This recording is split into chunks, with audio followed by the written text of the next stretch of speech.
I would like to express my heartfelt gratitude to Professor Muhammad Atiq ji, the Professor and Director of UGC MMTTC of Amravati University.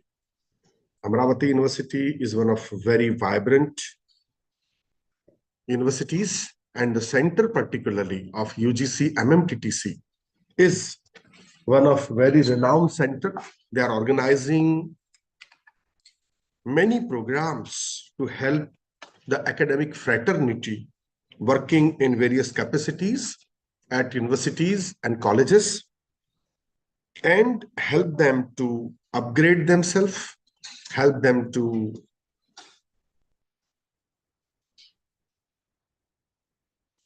attend many programs of professional development, refresher courses, orientation programs, NEP orientation and sensitization programs, and a lot more.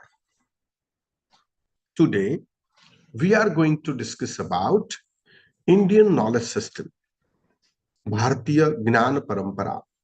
The Indian knowledge system encompasses the vast body of knowledge that has evolved over millennia in Bharatvarsha. The system integrates diverse fields such as philosophy, science, art, medicine, spirituality, and similar other topics.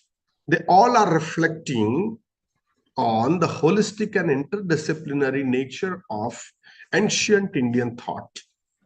The term Sanatana, it denotes the eternal and timeless essence of this knowledge, passed down through generations and continually enriching Indian culture and intellectual traditions. The significance of Indian knowledge system lies in its comprehensive approach to understanding life and the universe. Unlike many contemporary systems that compartmentalize knowledge into distinct disciplines, Indian knowledge system interviews various domains, presenting a unified vision of reality. This integrative perspective is evident in texts such as the Veda and Upanishad, where philosophical inquiries, scientific observations, and spiritual insights coexist seamlessly. Understanding Indian knowledge system is crucial for comprehending the depth and richness of Indian culture and heritage. The Indian knowledge system is not just an academic construct, but a living tradition that has profoundly shaped the social, cultural, and spiritual fabric of Indian society. The Veda, comprising of Rig Veda, Samveda, Yajur Veda, and Atharva Veda, are among the oldest sacred texts in the world. These texts provide insights into the early Indian worldview, encompassing cosmology, rituals, ethics, and social organization. The Rig Veda, for instance, contains ruchas that addresses various deities and natural forces.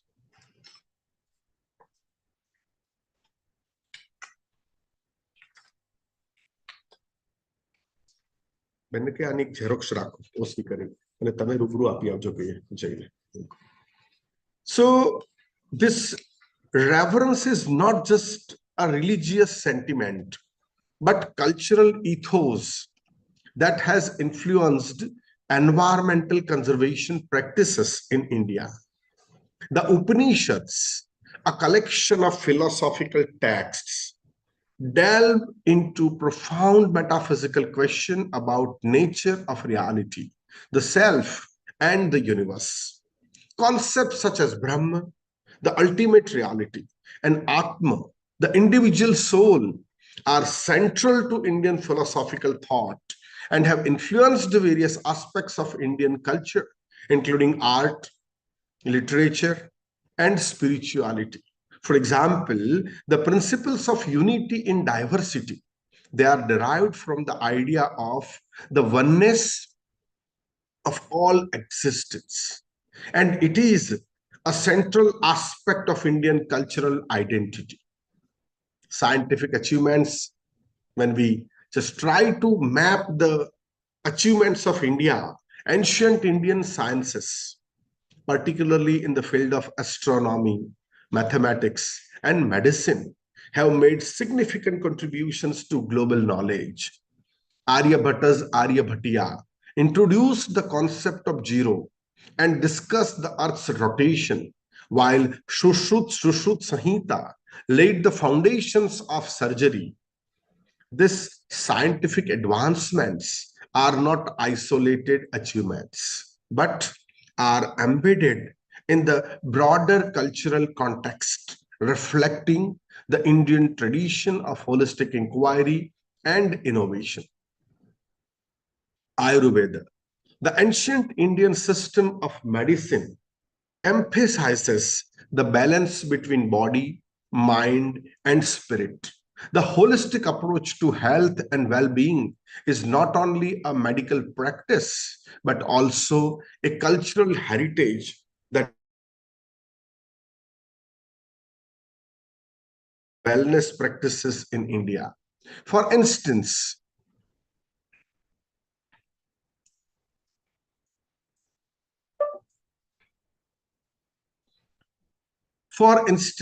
the use of just a minute, just a minute.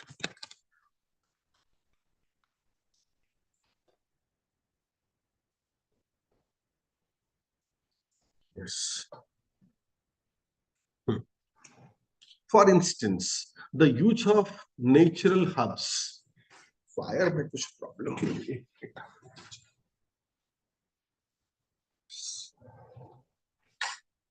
For instance, the use of natural herbs and dietary regulation in Ayurveda is mirrored in Indian culinary traditions, highlighting the integration of health and lifestyle. Yoga and meditation. The practice of yoga and meditation, rooted in ancient Indian spirituality, have gained global recognition for their benefits to physical, mental, and spiritual health. The Yoga Sutra of Patanjali, a key text on yoga, outlined the eightfold path, that is Ashtanga Yoga, that includes ethical precepts, physical postures, breath control, and meditation. These practices are integral to Indian culture and are celebrated in various forms, from daily routines to International Yoga Day. The Indian knowledge system is a testament to the profound intellectual and cultural achievements of ancient India. By integrating diverse fields of knowledge, Indian knowledge system offers a holistic perspective essential to understanding the rich embroidery of Indian culture and heritage. Appreciating this system not only honors India's past, but also provides valuable insights for addressing contemporary challenges holistically and integratively. With this background, I would like to take you to something very interesting. I would like to share one very interesting video documentary prepared by Shiksha Mantralaya, Ministry of Education. Ministry of Education, under the Ministry of Education, Indian Knowledge System Division is there. And this division has prepared a very interesting documentary on this. And this documentary is really so beautiful. I'll just 1 minute. I have to, before sharing, I have to, this is so beautiful. Just 1 minute. Yes.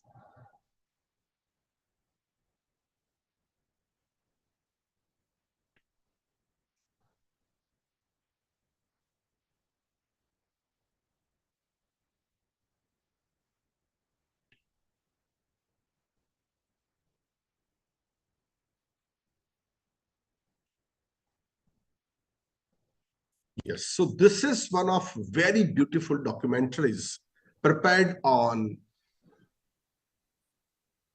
the Indian knowledge system. Let us try to listen to this musical journey. Let us try to very beautiful and very picturesque Most stories music. are about lost civilizations. This is about a living one.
For millions of years, mankind took birth and life for granted, going through the motions of survival.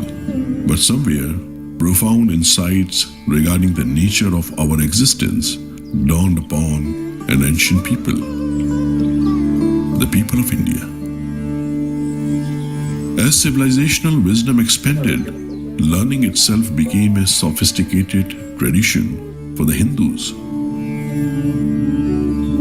Continuous knowledge transmissions meant that the most sublime heights of civilizational development were achieved and refined by successive generations.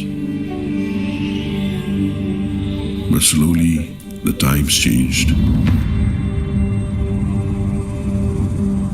Not just for India, but for the world. Today we find ourselves tangled in the web of environmental disasters, pandemics, and rapidly changing technology.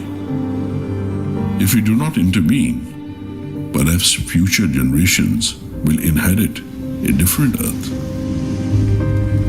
I embark on a mission to search for the answers to these questions.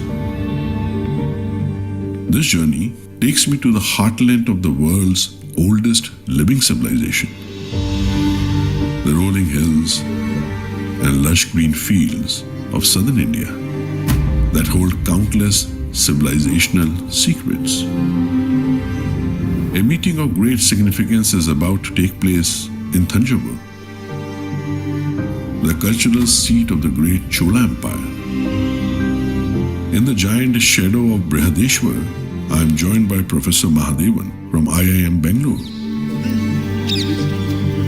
Professor Mahadevan has devoted his life to exploring the vast canvas of Indian knowledge systems. As you see, Indian knowledge system has three words there: Indian, knowledge and system. So each one of them has some meaning.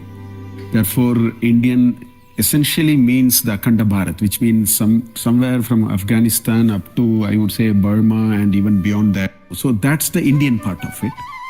Knowledge is both formal and informal, or literary and non-literary, if you want it that way.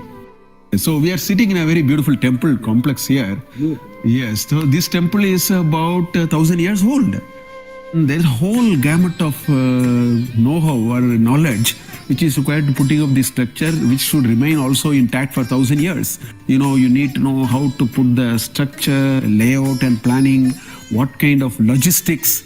There's so much of granite being used.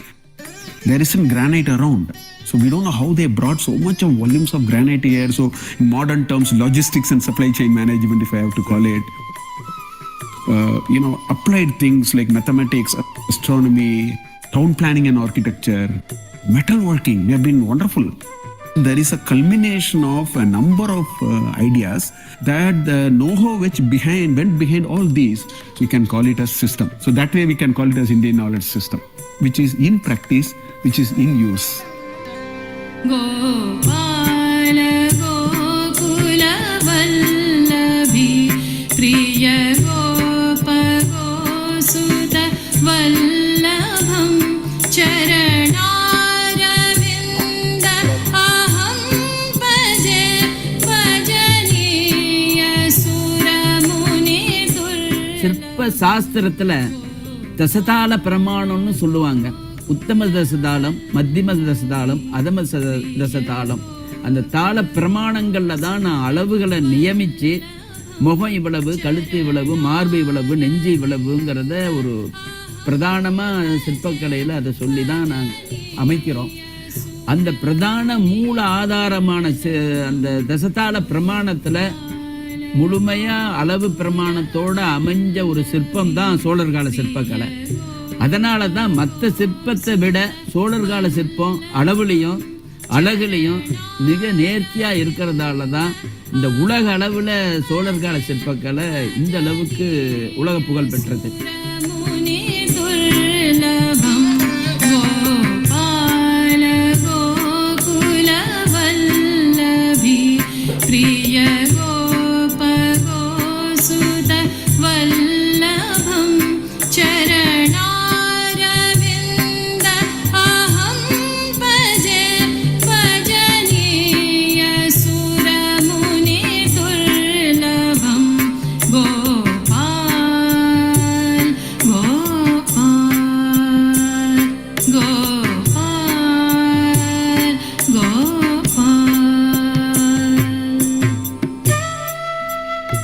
Of river Neela, nested within nature's bosom, is Kerala Ayurveda Samajam.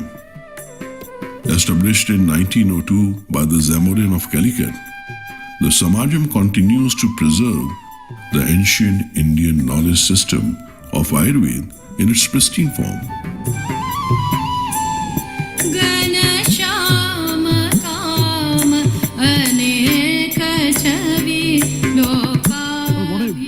Campus you have, it's in the middle of the nature. So how many types of herbs you must be having here? Maybe 1,000, more than 1,000.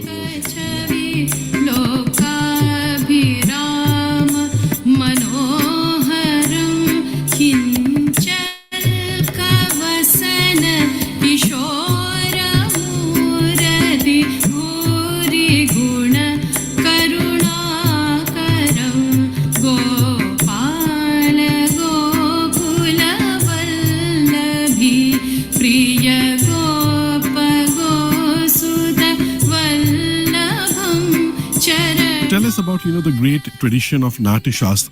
Natya Shastra is not only a text for dance or music, it is a text for Shilpa, Kavya, Chitra and many other kind of art forms.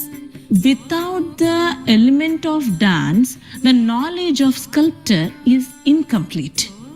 Without the element of the music, the knowledge of dance is incomplete. So all the art forms is closely attached to each other. In the Agama Vidhis, the Nritya Gita is also a part. So our ancestors, our rulers, kings gave importance to dance and music in the temple. So there was a beautiful, you can say, combination of, art, literature, divinity, spirituality, dharma. Art is a form of worship, and also worshipping through the art is itself offering to the God. Oh, that's beautiful. Very well said, The art is worship, and worship is art. Oh, wow. कुटिल सुन्दर तिलक भ्रूरा कामयङ्क समाननं कज कुटिल सुन्दर तिलक भ्रूरा कामयङ्क समाननं अपहरण तुलसीदास त्रास विहार वृन्दा काननं गोपाल गोकुलवल्लभी प्रिय गोप गोसुद वल्लभं चरणारविन्द अहं भजे भजनीय सुर मुनि दुर्लभं Gopal Gopal Gopal Gopal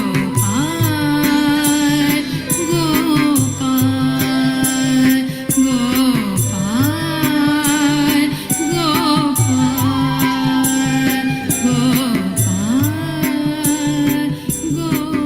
The more I become aware of the knowledge systems of India, I get convinced that all these paramparas are unified by a common thread. The entire culture is drenched in reverence for the sacred.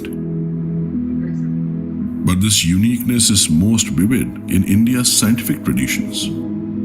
To get a taste of it, I had to Nalakuda, the seat of Kerala School of Mathematics, to the home of Madhav, its founder. When you add 1 plus 2 plus 3 plus 4 plus etc. up to infinity, then it's some Greek mathematicians say it is infinite. But it was Madhava who said it is not infinite, it is a finite n into n plus 1 by 2. We attribute this to Gauss theorem, 200 years after Madhava's time. So he discovered trigonometric series, inverse trigonometric series. Now Britannica has renamed it Madhava Grigori series, Madhava Newton Raphson series, like that. This is the ancestral Temple of Madhava's family. This you see the two granites. These are the two granites where one granite stone was used by Madhava to meditate, and the other stone for lying down and see the planets in the sky, full night. Then they constructed the whole orbit of the planets. 2 centuries before Copernicus, 3 centuries before Newton.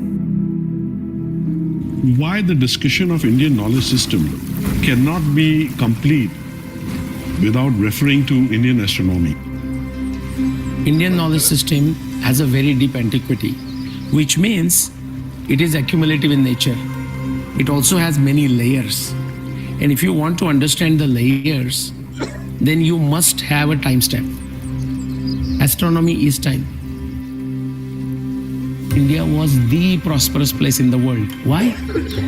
Because of a sophisticated astronomy, because of sophisticated understanding of the monsoon, sophisticated development of agriculture. So all the basic ingredients that you need for civilization were here for thousands of years. In Surya Siddhanta, the latitude measurements of all our current nakshatra system goes back to 8000 BC. That is a great work of Dr. Anil Narayanan of ISRO. But why 8000 BC? Because that is when the inclination obliquity was the highest. And that time, Kashi, Varanasi acted exactly like what Ujjain did. And Thailand, there is actually evidence. European team found a panchang that is about 1600 years old. That is first created based on the Kashi as a starting point. And then within India, in Tamil Nadu, it is adjusted by 3 degrees because that place is 3-degree longitude difference from Kashi. Now that panchang is used in Thailand by the king of Thailand and whatnot by making appropriate correction. What do you call that? Conversion of longitude into time. Correct. As we travel Correct. in the eastern or western direction. Right. A recurring theme is clearly evident. In Indian astronomy, stars are named after seers.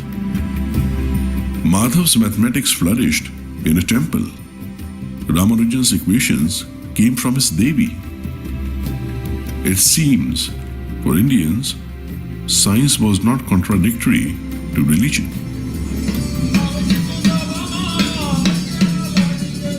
For us, science was just a defined form of religion, and religion was nothing but refined science. How did India's knowledge survive while other ancient civilizations disappeared? This unique longevity baffles me. Understanding it holds the key to ensuring that today's civilizational knowledge survives too. My curiosity takes me to Chinmaya Foundation in Kerala, where I meet Gauri Mahulikar, a Vedanta researcher and former head of the Department of Sanskrit at Mumbai University. विद्या रक्षिता संस्कृति सर्वदा.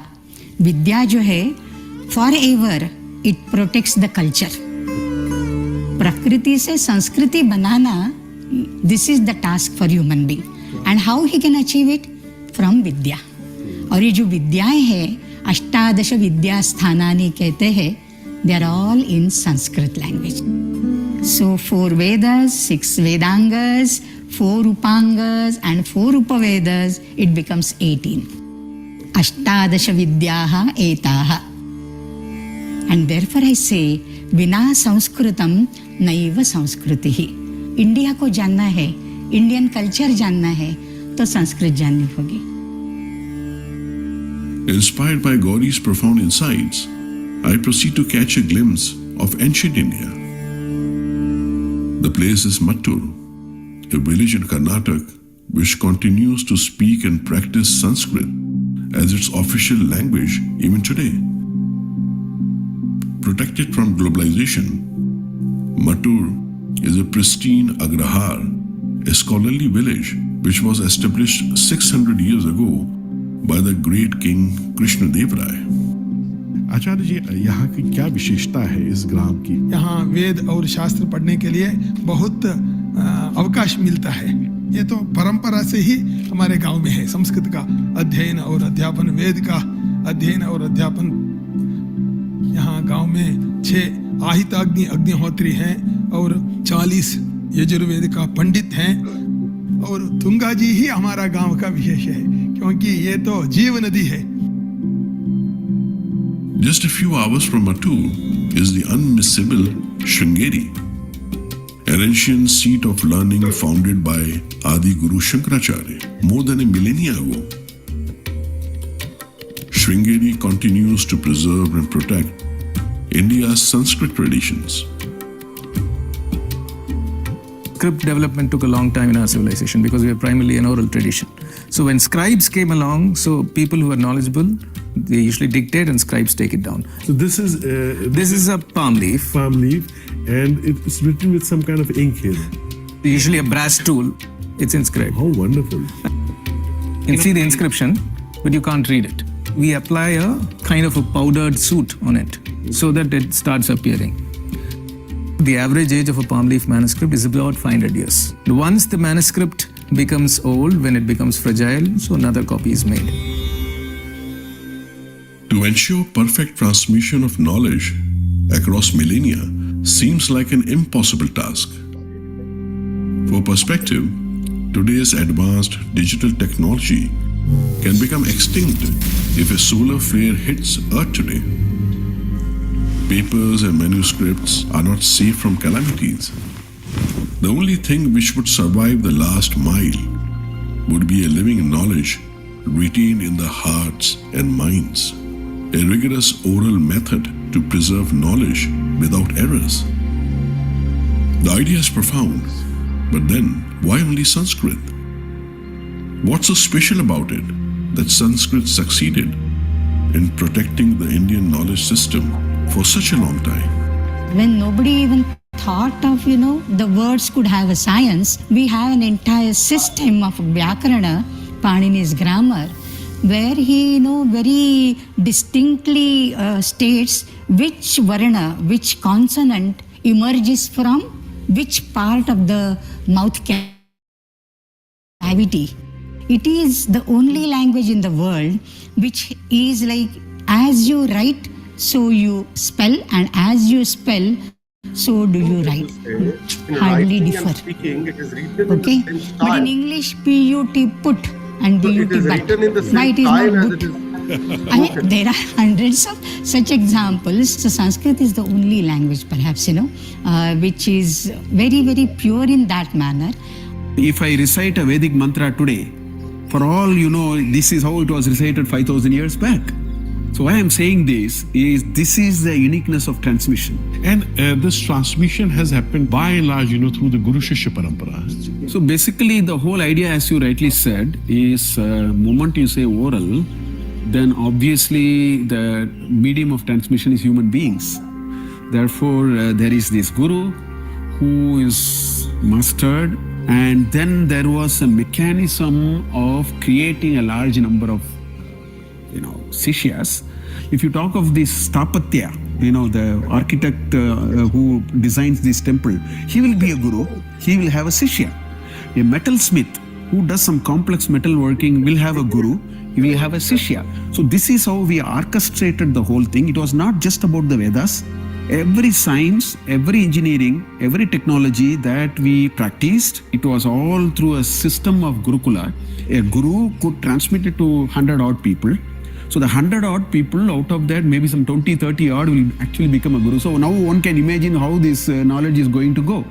It will be a divergent cone. That was how we were actually propagating it and passing it from generation to generation without any loss.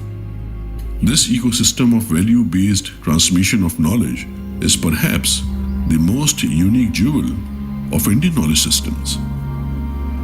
The Guru Shishya Parampara. For millennia, people from all over the world stormed to India to be a part of this parampara. Right from homely gurukulas to mighty international universities, I sense the presence of an extremely nuanced system that focused on practical learning. What is our ancient Indian education system as such? Acharyat padamadatte, padam shishyah svamedhaya, padam sabrahmacharibhyah, padam kalakramenacha. When the acharya, that is the teacher, comes to the class and teaches, he teaches you only 1/4 of the whole of knowledge. 1/4 shishyah svamedhaya, his own self-study. The third pada is sabrahmacharibhyah, from the fellow students.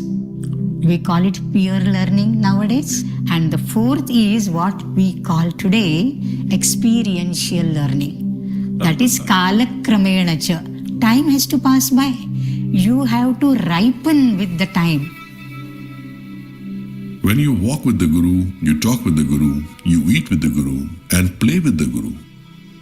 You learn without the Guru teaching you explicitly. That was a profound concept of Gurukul, the home of the Guru.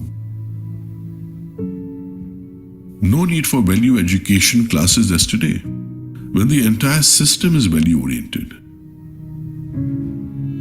This genius interweaving of Sanskrit, and Guru Shishya Parampara is the reason behind India being the only continuous living civilization. I'm beyond words. While I feel a serene sense of contentment, I am also concerned if the world is ready for such profound restructuring. I cannot help but wonder how India's knowledge systems are relevant to solving today's global challenges.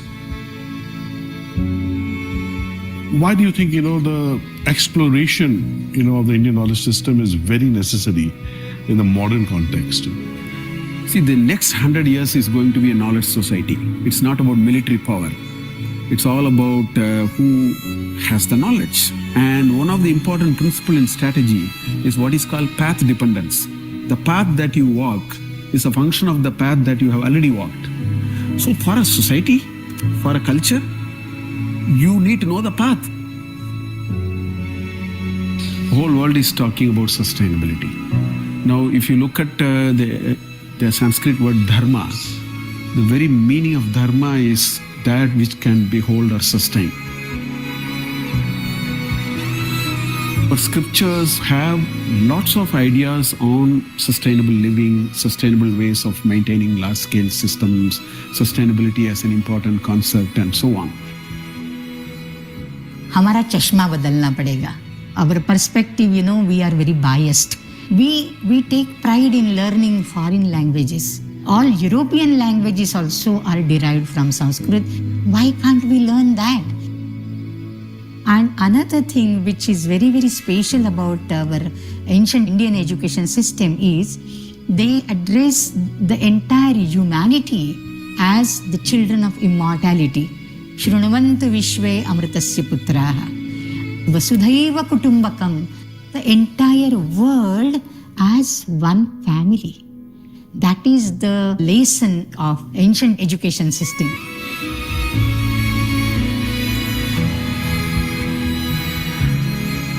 With time, instead of just consumption, we have to learn to give back, to return to the simplicity of life.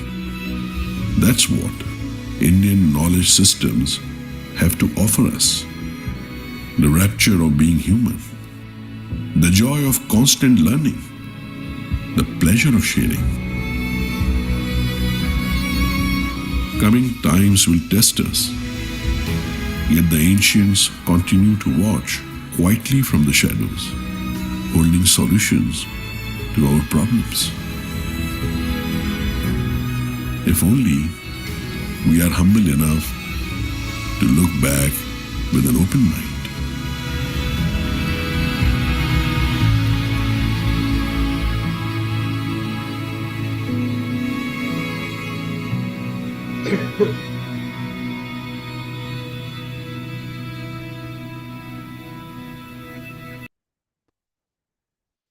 So it was a very beautiful video by Government of India, the Department of Indian Knowledge System, and they have really developed a very interesting video which gives us idea about what Indian knowledge system is, how it is derived. It's a kind of musical journey. It's a kind of feast to the eyes and to the ears. There are beautiful pictures, there are beautiful videos, and there are beautiful dialogues. I invite the participants, if you'd like to comment on the video, what you learn out of the video, what you come to know out of the video. Anybody would like to tell me?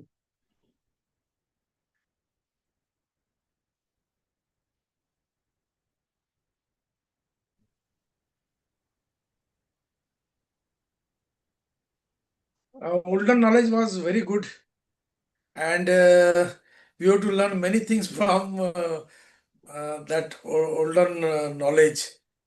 Basically, इस modern की जिंदगी में अपन सोचते हैं पुराना क्या कुछ काम का नहीं था, तो अभी ऐसा लगने लग गया है कि पुरानी चीजों पे हमने ज्यादा वैज्ञानिक तरीके से देखना चाहिए. Very true. Thank you very much for your input, sir. Anybody else would like to say anything? Any other? Good afternoon, sir. Yes, ma'am. Good afternoon. Sir, do you have any insights over this, that even if we have introduced IKS to academics, but still students are taking it like a subject only and not beyond that? What can we do so that this can be avoidable? So, ma'am, whatever is introduced in the beginning, that's generally accepted as a subject only. We need to make them understand the importance of it, that how this will be useful to you particularly, and how this will help them to understand what is the importance of it, what is our legacy, what are our roots, how are we connected to our roots, and how legacy, roots, and the knowledge which we had can be implemented practically to the present era also. So like this, I guess that will help us to understand and to make them understand the importance, and then naturally they will try to be more interested in the same. Thank you, sir. Yeah, it's a pleasure, man. Any other participant? Any? Vasudhaiva Kutumbakam, very true. ये हमारी संस्कृति. Thank you very much, Sonal Shukla ji. आपका मैं अभिवादन करता हूं, और आपका जो व्यू है, I've read all 3 views of you. They are really very important. बहुत ही अच्छे आपके जो विचार हैं वो भारतीय संस्कृति ऊपर, भारतीय संस्कृत भाषा के ऊपर, उसकी मैं सराहना करता हूं. Thank you very much. So let's go ahead. Now we will look at the second very important aspect, and that is Vedic literature. Vedic literature and its cultural impact. The Veda are the most ancient and revered texts in Indian literature, forming the basis of Indian spiritual and philosophical thought. There are 4 Vedas, each serving a unique purpose and offering insights into various aspects of life and the universe. Rig Veda, the oldest of the Veda, Rig Veda, is a collection of 1028 ruchas dedicated to various deities such as Agni, Indra, and Soma. It is primarily concerned with cosmology, philosophy, and ruchas that seek to understand the nature of the cosmos and the divine. The ruchas are composed in early Vedic Sanskrit and reflect deep reverence for nature and the elements.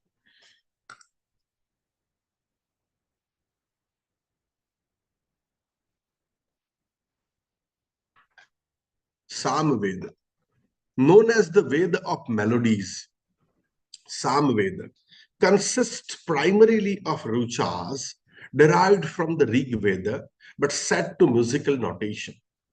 These ruchas are intended to be sung during rituals and sacrifices.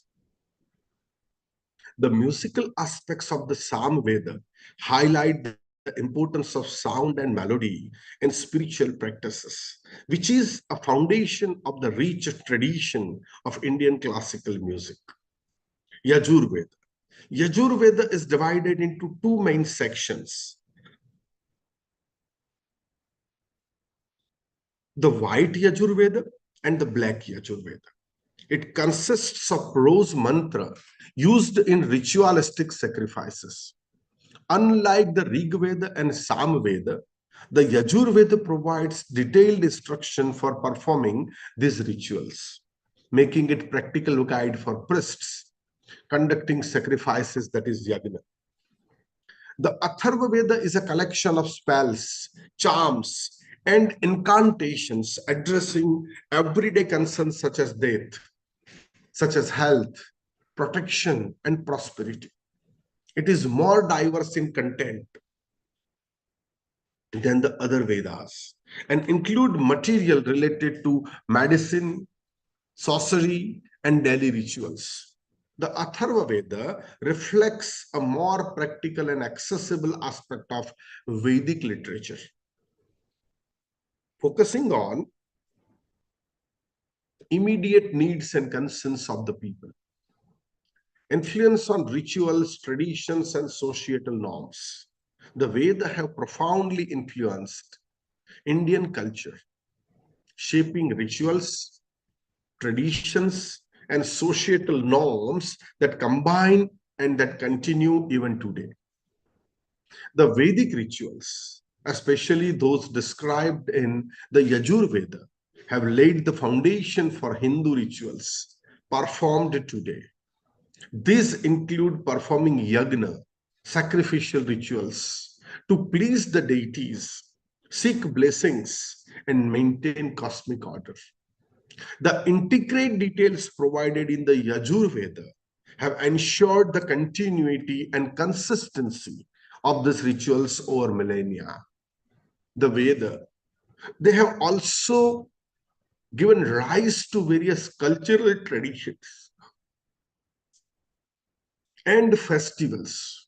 For instance, the Rigveda Ruchas, celebrating Indra's victory over Vritra, are reflected in the annual celebrations of Diwali, which symbolizes the triumph of light over darkness. Similarly, the chanting of Vedic Ruchas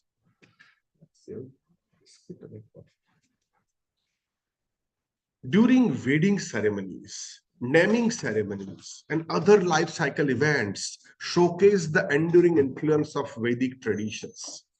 The Veda, particularly Rig Veda, outline a vision of society based on the principles of dharma, that is duty, rata, that is cosmic order.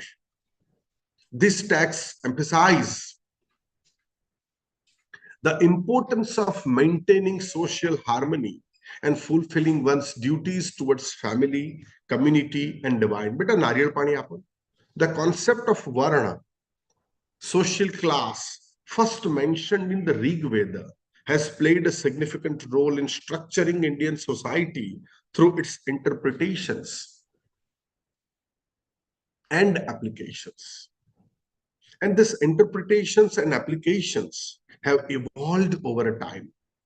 The philosophical inquiries in Veda have laid the groundwork for various schools of Indian philosophy. Concepts such as ultimate reality and individual soul, further elaborated in the Upanishads, have their roots in the Vedic Ruchas.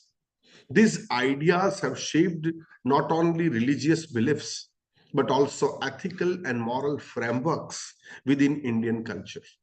The Veda are not merely ancient texts, but living documents that continue to shape India's spiritual, cultural, and social fabric. The Ruchas, rituals, and philosophies have influenced every aspect of life, making them integral to understanding Indian heritage and cultural identity. When we are talking about Ruchas, when we are talking about Veda, again, as we have discussed these things, I would like to take you to another beautiful video.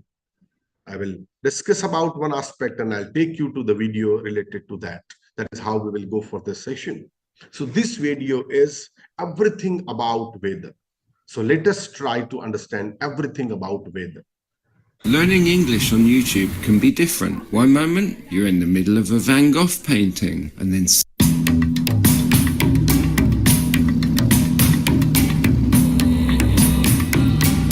Vedabhumi, the land of knowledge, that is one of the names of India, and for a very good reason. If we turn the hidden pages of the history, long before the Islamic invasions and the European colonization, India has been one of the very few civilizations which has a very advanced education system of that times. I'm not saying this. If we turn back the pages of the history before 1000 AD, that's before Mughal invasions and the European colonization began, travelers from Europe, Persia to China used to travel to India to obtain the knowledge as part of this Vedic culture. If you read the books written by Megasthenes, Alberoni, or Hyun-Sang, you'll get to know how advanced Indian education system at that times was. The knowledge of ancient India. It is one of the most comprehensive and complex education systems in the world. In this short video, we try to compile how the ancient Indian education system looked like. The heritage of the ancient Indian education and value system as we know today has been largely preserved by the inscriptions on the temples, manuscripts, and verbally transmitted from a teacher to a student. These are the three main sources from which we have been preserving the Vedic education system till today. Now let's see what they are. For ease of understanding, we have put it this way. There are 6 broad categories of Indian scriptures which hold the entire knowledge system. They are Shruti, Smriti, Purana, Itihasam, Agamam, Siddhantam. And they cover a diverse set of fields of education like mathematics, physics, biology, philosophy, astronomy, health sciences, linguistics, and many other branches of science and technology besides the theological concepts. Welcome to Mahashivratri 2026.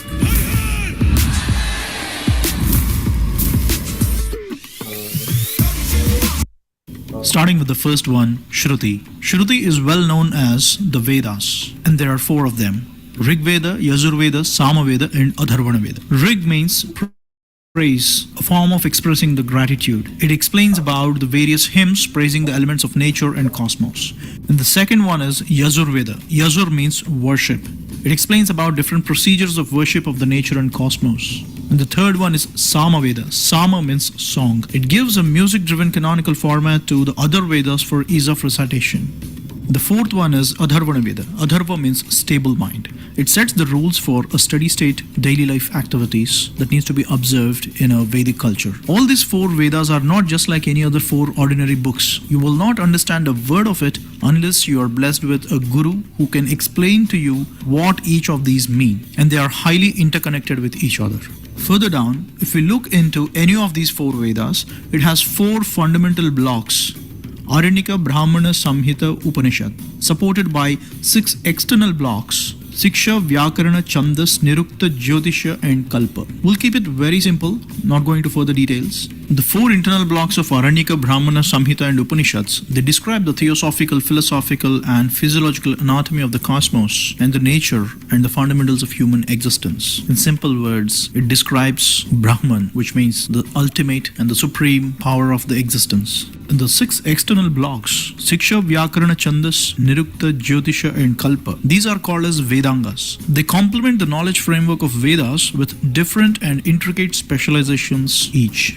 As you see here, Siksha is study of phonetics, Vyakarana is study of grammar, Chandas is study of linguistic rhythm and prosody, Nirukta is study of etymology, Jyotisha is study of astronomy, and Kalpa is study of rituals. All these 6 are called as Vedangas. And that's how the 4 Vedas are supported by the 6 Vedangas. And that is not all. Each of the 4 Vedas have 4 Upavedas as an offspring. Ayurveda, the study of life sciences, ascribing to Rig Veda; Gandharva Veda, study of music, art and dance, ascribing to Sama Veda; Dhanur Veda, study of archery and warfare, ascribing to Yajur Veda; and Ardhashastra, study of business administration and political sciences, ascribing to Atharvana Veda. Now this is the complete picture of what we call today in simple words as Vedas. And one of our prime objectives of this channel, Project Shivoham, is to bring forward this entire knowledge system in a simple format that everybody can understand. We already did a couple of documentaries on Dhanurvedam, Ayurvedam, Sanskrit, and a lot more. And you can find them on our channel. Treasure, passion, and pride collide for one title. Emotions running high. No room for error as the final approaches. Tata WPL, Eliminator 3rd February. Final 5th February at 6:30 p.m. And the next one is Smriti. Smriti is authored by the sages and saints who mastered Shruti, which is the Vedas, and brought in their experiences and revelations. It is much like a thesis that the sages on different branches of studies like theology, philosophy, science, etc. It completely subserves or ascribes to Shruti, which is the final authority. And there are 18 such Smritis written by different rishis, and they are Atri, Vishnu, Harita, Aushanasi, Angirasa, Yama, Apastambha, Samavarta, Katyayana, Brihaspati, Parashara, Vyasa, Shankha, Likita, Daksha, Gautama, Shatatapa, and Vasishtha Smriti. And the next one is Puranam. In very simple words, Puranam is nothing but a historical document. Often Puranam is mistaken as a mythology, but the fact of the matter is it's a historical document that has a 10-dimensional feature. And the 10 are, the first one is Sarga, history of creation of cosmos. Second one is Visarga, history of creation of the worlds. Third, Vrupti, history of evolution of the life. Fourth, Raksha, history of sustenance of life. Fifth, Antarani, history of the time scale and how the time used to be measured in the past. Sixth, Vamsha. Seventh, Vamshanucharita. Both explain about the history of the lineage and the history of the dynasties that ruled Bharat since times immemorial. Eighth, Samstha, history of the catastrophes, all the natural calamities that have occurred in the past. Ninth, Hetu, history of the prime causes of those catastrophes. And the last one is Apasarayaha, history of the Supreme Being or the different incarnations of God. And And there are 18 such Puranas, all written by just one Rishi, Sri Vedavyasa. And the 18 are Markandeya Purana, Matsya Purana, Bhagavata, Bhavishya, Brahmanda, Brahma, Brahmavaivarta, Vishnu, Varaha, Vamana, Vayu, Agni, Narada, Padma, Linga, Garuda, Kurma and Skanda Puranas. The amount of knowledge in these Puranas is just incredible. For instance, Agni Puranam explains about different varieties of martial arts. We did a short documentary on Dhanurvedam, extracting details from Agni Puranam and Dhanurveda Samhita. You can check out on our channel. The next one in line is Itihasa. Itihasa, the word spells as Itihasa, which means this is how it happened. Of all the scriptures, Itihasas are the one which shaped up the ethos of India as we know today. And there are only two Itihasas, Sri Ramayanam and Mahabharatam. These two scriptures are of the highest order, which defined, directed and drive the human values in India since thousands of years. And Bhagavad Gita, which is the epitome of all the sacred scriptures, is an integral part of the grand epic of Mahabharatam.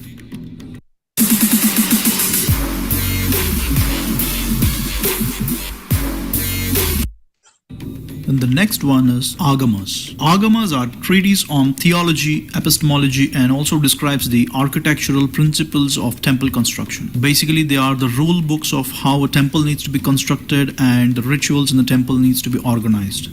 All the magnificent grandeur of the Indian temples and the exquisite carvings that we have on the Indian temples. The source code of all the beauty is from Agamas. For instance, Shilpa Shastra, the branch of knowledge which deals with sculpting, is from Agamas.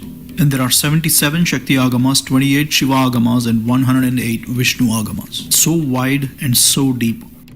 In the last one we have Siddhantam. Siddhantam means principles, a set of principles in different fields of science and technology. These are the most interesting part of the scriptures. For instance, in astronomy itself we have 18 Siddhantas which talks about different details about planetary motions, geometrical principles, trigonometry, calculus, a lot more.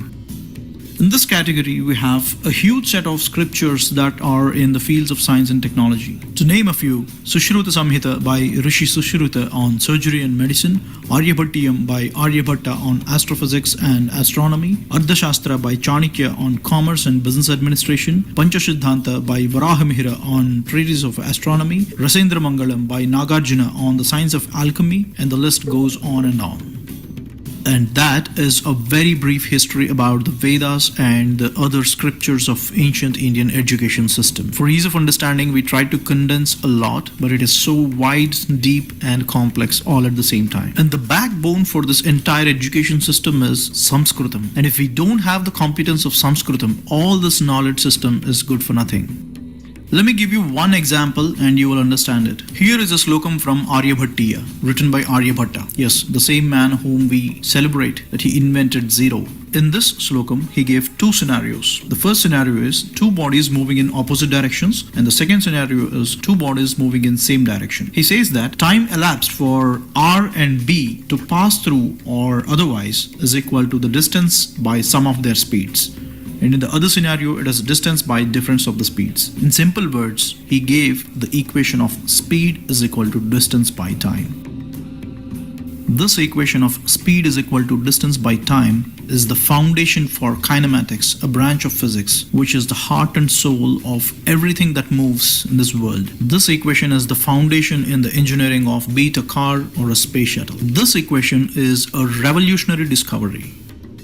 But if we don't know how to read Sanskritam, all this is good for nothing. According to the documented history, Galileo Galilei in the year 1638, he published a book called Two New Sciences. In this book, he first gave the formula of speed is equal to distance by time. Now don't start judging Galileo. All his work is original, and if you read this book, you'll get to know. He did not get inspired from Aryabhatta. But the fact of the matter is, something that was discovered by Aryabhatta in 510 CE had to be rediscovered by Galileo in the year 1638. In these 1,000 years, the speed is equal to distance by time equation, which is written in Sanskritam, is locked up in Aryabhattiya. 1,000 years. Imagine what could have been the impact if this was known earlier to the whole world. All we know about Aryabhatta is he invented zero, but he has left us a wealth of information. Well, how many such equations and other scientific concepts are hidden in the Indian scriptures? which are written in Sanskritam, waiting to be decoded. Well, I'm not saying that all the great things in this world were invented or discovered by Indians, but all the great things that were done by Indians are not known to the world. And that's why we started Project Shivoham, to bring forward all these kinds of stories. And as always, thanks for watching.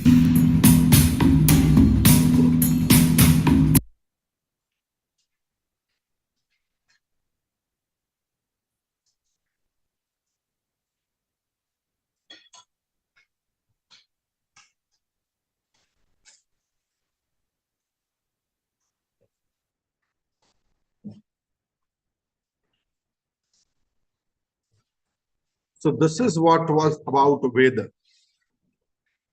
Very interesting video and very interesting discussion about Veda, about the etymology of Vedic literature, about what Veda gives us and what it can give us.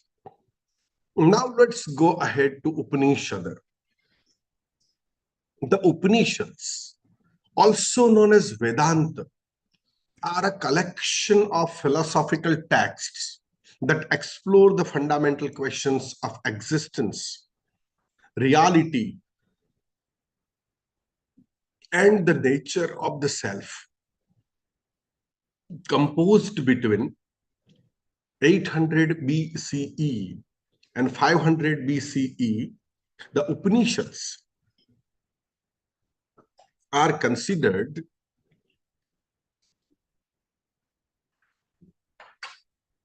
the culmination of Vedic thought, offering profound insights that have shaped Indian philosophy. Brahma. The concept of Brahma is central to the Upanishads. Brahma is described as the ultimate, unchanging reality, the source of all that exists. That is called Brahma. Now, when we talk of Brahma, we should understand that it is infinite. It is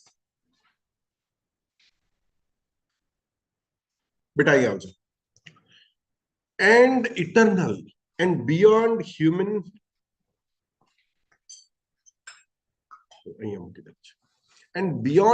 comprehension. The Chandogya Upanishad says, Sarvam Khalvidam Brahmam, that all is indeed Brahma, emphasizing the unity of all existence. Atma. Atma refers to individual soul or self. The Upanishads teach that Atma is identical to Brahma, a realization encapsulated in Mahakavya, Tatta Tattvamasi, from the Chandogya Upanishad. This identification of the self with the universal consciousness forms the basis of the Advaita, that is non-dual philosophy. Maya. Maya is the illusion or ignorance that veils the true nature of reality, leading individuals to perceive the world as a separate and distinct. The concept of Maya explains the apparent multiplicity in the world and the challenges in realizing the unity of Atma and Brahma. Karma, the law of karma, which states that every action has consequences, is another key concept. The Upanishads teach that one's action, that is karma, determine one's future experiences, including rebirths and births. This principle underscores the moral and ethical dimensions of human life. Moksha. Moksha is a liberation from the cycle of birth and rebirth, that is samsara. It is achieved through self-realization and recognition of the unity of Atma and Brahma. The Upanishads describe moksha as a state of eternal bliss and freedom from suffering. The philosophical concepts articulated in the Upanishads have had a profound impact on Indian thought and have influenced the vision and the spirituality. The Upanishads have given rise to several schools of Indian philosophy, collectively known as darshans. The Advaita Vedanta school, founded by Sri Adi Shankaracharya, is directly based on Upanishadic teachings, advocating non-dualism and the identity of Atma and Brahma. Other schools such as Vishishtadvaita and Dvaita also draw heavily from Upanishadic ideas while offering different interpretations of the relationship between the self and the divine. The emphasis on meditation, self-inquiry, and the pursuit of knowledge in the Upanishads has shaped various spiritual practices. The practice of yoga, particularly Raj Yoga and Gnana Yoga, finds its philosophical foundations in Upanishadic teachings. These practices aim to quiet mind, transcend the ego, and realize the true nature of the self. The concept of karma and dharma, action and duty, articulated in the Upanishad, have profoundly influenced Indian ethical and moral thought. The Bhagavad Gita, which synthesizes Upanishadic philosophy, emphasizes on the importance of performing one's duties without attachment to the results. Karmanyavadhikaraste ma phaleshu kadachan, a principle that guides ethical conduct. The philosophical ideas of Upanishads have entered Indian culture, influencing literature, art, and music. Works like the Ramayana and Mahabharata, epic narratives, also incorporate Upanishadic themes such as the quest for knowledge and the importance of righteous action. Classical Indian music and dance forms often draw on Upanishadic themes to explore and express spiritual truths. The Upanishads have also had a significant impact beyond India. Western philosophers and writers such as Arthur Schopenhauer, Aldous Huxley, and Ralph Waldo Emerson have drawn inspiration from Upanishadic thoughts. Schopenhauer refers to the Upanishads as the most profitable and elevating reading which is possible in the world, highlighting their universal appeal and profound philosophical insights. The Upanishads represent the zenith of Vedic thought, offering profound philosophical insights that have shaped Indian philosophy, religion, and culture. The teachings on the nature of reality, the self, and the ultimate truth continue to inspire and guide individuals in their and spiritual Okay. I guess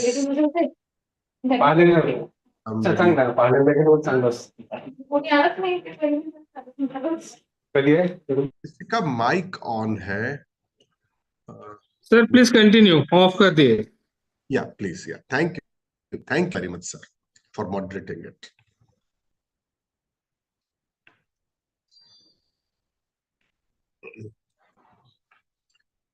So, as I said, Upanishads represent the zenith of Vedic thought, offering profound philosophical insights that have shaped Indian philosophy, religion, and culture. The teachings on the nature of reality, the self, continue to inspire and guide individuals in their spiritual pursuits. As we practice, as we do, let me again take you to another very beautiful video on Upanishads, which will explain us what Upanishads are and how many Upanishads are there. So we'll try to understand it here. So we will have a look at a brief history of 108 Upanishads. Let us try to understand this. ट्रेशर, passion और pride एक ही खिताब के लिए टकरा रहे हैं. जज्बात चरम पर है. फाइनल नजदीक है और गलती की कोई गुंजाइश नहीं. टाटा WPL एलिमिनेटर 3 फरवरी, फाइनल 5 फरवरी शाम 6:30 बजे.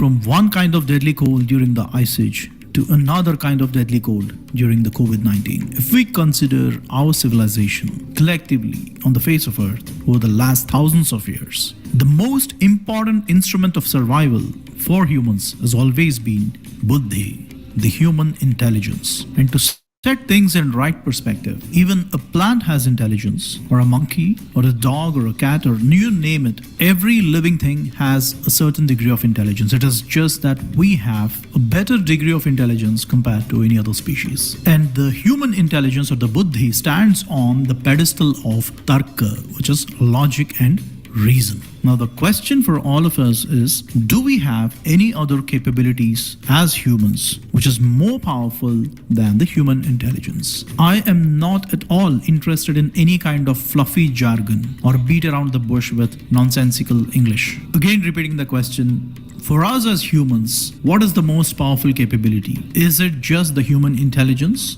or do we have something above and beyond human intelligence? The answer is a resounding yes, and allow me to give you certain very interesting examples.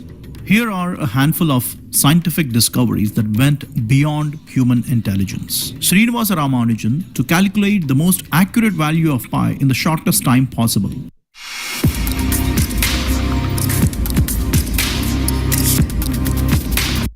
He formulated this equation, and that's quite popular in the mathematical fraternities. And the important part is, there is no logical explanation from Ramanujan himself as to how he arrived at this equation. And that absolutely doesn't mean that he just came out of the blue, or it's a matter of luck. He was so much devoted to mathematics that a higher sense of intuition got developed in him, which went beyond comprehensible human intelligence. And that level of brain functioning yielded in this equation that led to the fastest way to calculate the value of pi, as well as the most accurate of its ways. Same is the case with Dmitry Mendeleev. He was so devoted into the field of chemistry and studying the properties of the elements that while he was studying aluminium, even though he could not really find the isotope of aluminium, he predicted that there will definitely be an element called Eka aluminium, or an isotope of aluminium. And not just aluminium, he did for boron and a couple of other chemical substances as well. Of course, his predictions about the isotopes later were found to be true. Again, it's the same pattern. It is not a free will or a fluke that he just predicted or postulated it. With a deep foundation of his devotion into the field of chemistry, there is a sense of informed intuition in Dmitry Mendeleev that resulted in the prediction of the isotopes of aluminium, boron, so on and so forth. And again, same is the case with the structural representation of the benzene. If you have more interest in this subject, read about the history of these scientific discoveries, and there are many other like these, where clearly things went beyond comprehensible human intelligence. You know what? You also have these capabilities hidden in you. Let us do a small thought experiment and get ready to discover your hidden capabilities in the next couple of minutes. Listen carefully and think about it. For a moment, assume that you have no technical knowledge about music. You just listen and enjoy, but you don't know exactly how to play a music, or you have no knowledge about music. But still, when you listen to a piece of rhythm or a melody and suddenly there comes an out of tune chord or an out of tune note, you will be able to spot it. How are you able to do that even though you don't have any knowledge about music? I repeat the question. How are you able to sense an out of tune in a music even though you never heard that musical record before and have no knowledge of music? You will be able to spot a misplaced chord or a misplaced note in the music even though you have no knowledge about music. Pause the video here and think about it for yourself for a couple of minutes and then resume.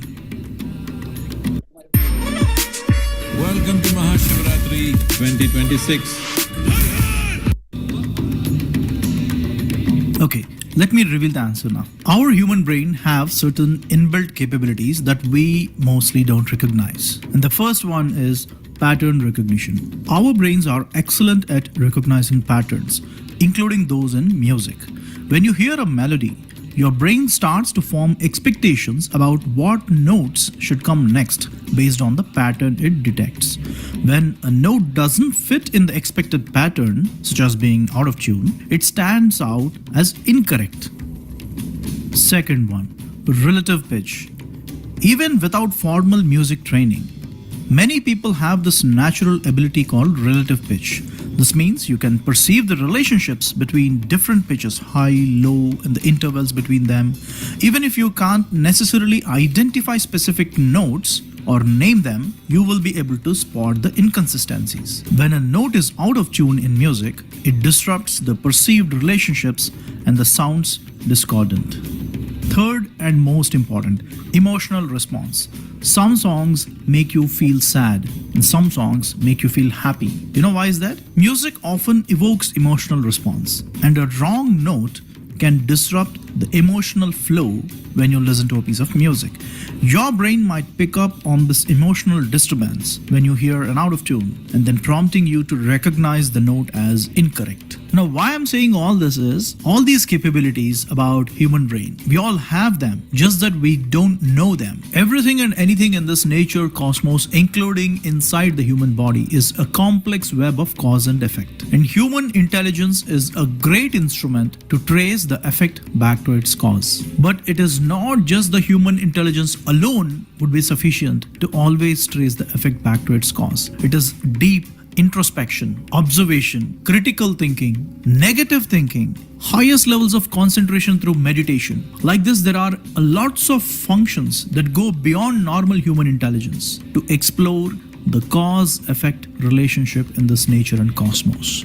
Now, why I gave such a lengthy introduction before talking about Upanishads is, a right frame of mind is highly essential to understand the Upanishads. And what are Upanishads? They are the chronicles of the experiences of ancient rishis from their deepest observations about nature and cosmos. And from now, let us start understanding the brief history of Upanishads. Throughout this documentary, remember one single statement. Upanishads is all about understanding the cause and effect relationship in this nature and cosmos. It is as simple as that. Couple of points before I go full throttle into Upanishads is, number one, I don't subscribe to any spiritual organization or a so-called spiritual guru, nothing. I completely work independently and I'm not endorsing any spiritual organization whatsoever. Point number two, we have enormous amounts of knowledge sources and knowledge systems like Upanishads, Vedas, Puranas, Agamas, Itihasas, Siddhantas, a lot more. And all these knowledge systems are meant for everybody. I challenge anyone to contradict on what I'm saying. Beyond caste, creed, religion, it doesn't matter who you are. As long as you have right intentions to learn and obtain knowledge, these are meant for everyone. Third and last point is, there is a misconception that Vedas were never written. It is existing since the beginning of time and all that. Well, that is a misunderstood notion. I'll explain that in a different video. But for the moment, as far as Upanishads are considered, they are handwritten over a period of time. They are as old as Sri Ramayanam, because Janaka Maharaja is the father of Masita. He himself authored parts of the Upanishads. Such is the antiquity of Upanishads. So number one, I don't go with the dates that are currently dated for Upanishads. Number two, they never fell from the sky. They were handwritten by the ancient rishis about their experiences and observations. And with all that said, now let's get started about the brief history of 108 Upanishads.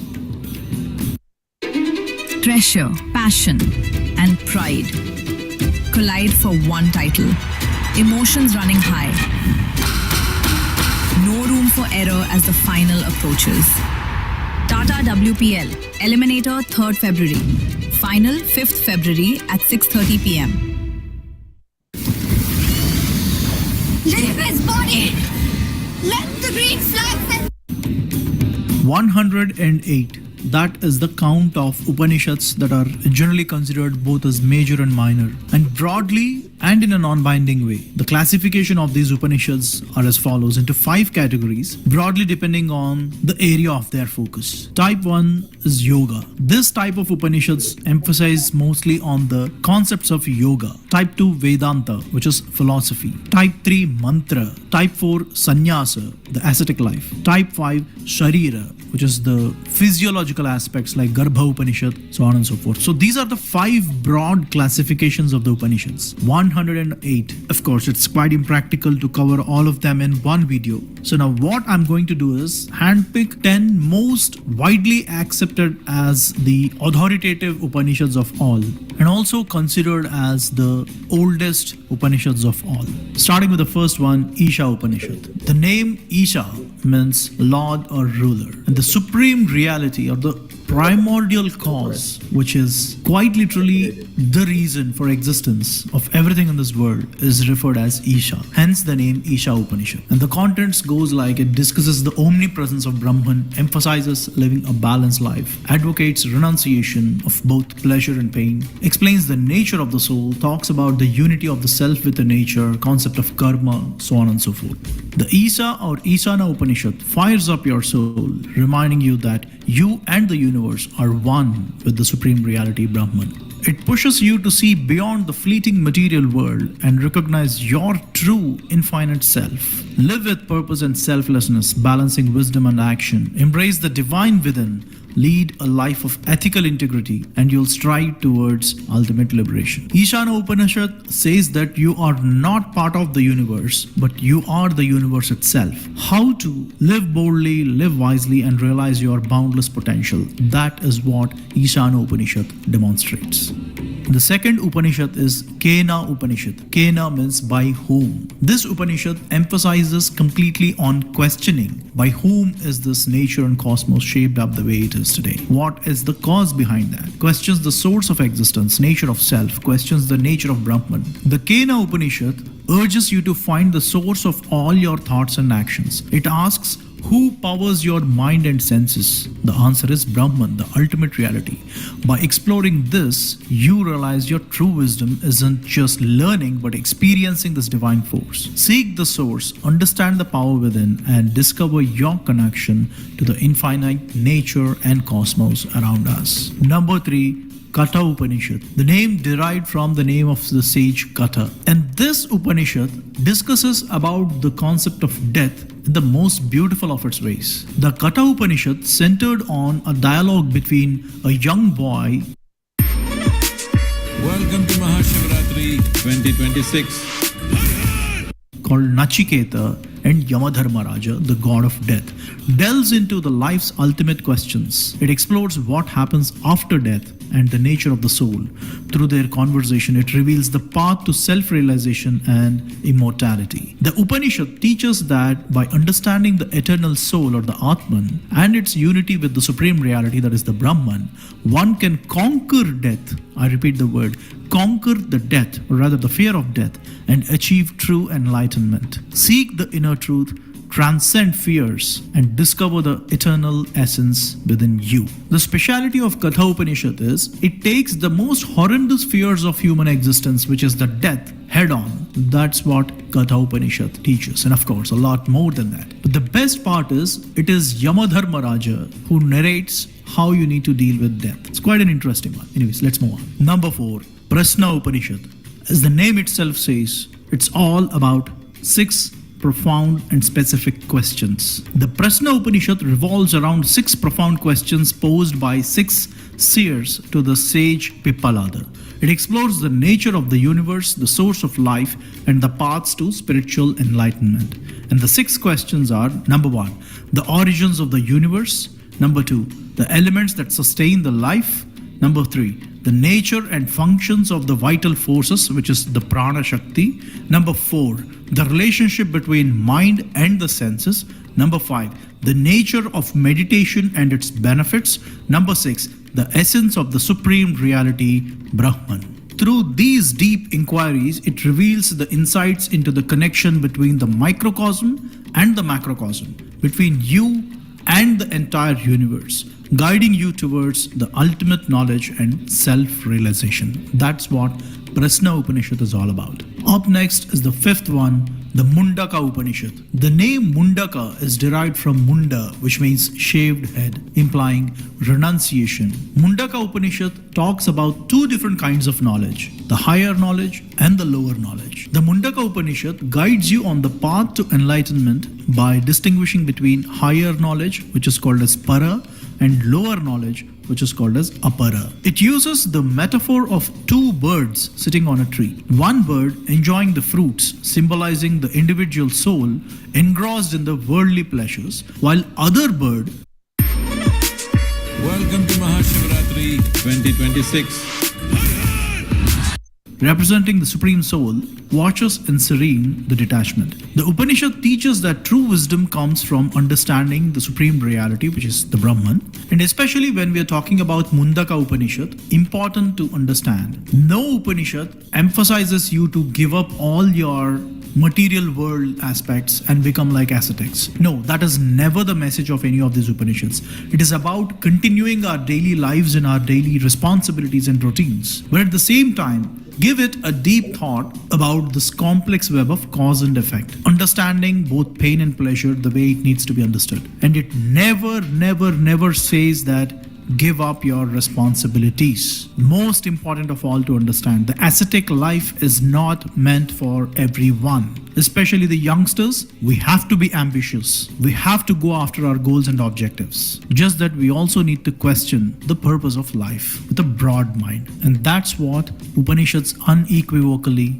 vouch. And a quick side note, Satyameva Jayate is taken from this Upanishad, the Mundaka Upanishad. Up next is the sixth one, the Mandukya Upanishad, named after the sage Manduka Maharshi. Manduka Upanishad is the shortest Upanishad of all, with just 12 verses. The Manduka Upanishad powerfully encapsulates the essence of ultimate reality through the syllable Om. It explores 4 states of consciousness: the awake state, the dream state, the deep sleep state. Until here, we scientifically understand the typical states of our sleep. And then comes a 4th state of sleep, which is called as Turiya. Scientifically, this state is not well understood yet, but according to Mandukya Upanishad, this state of our brain is when we completely integrate into the deepest corners of this nature and cosmos. Strictly speaking, this state of human brain, the Turiya, or the 4th and final stage, is quite difficult to articulate verbally. For those of you who are interested, I would recommend to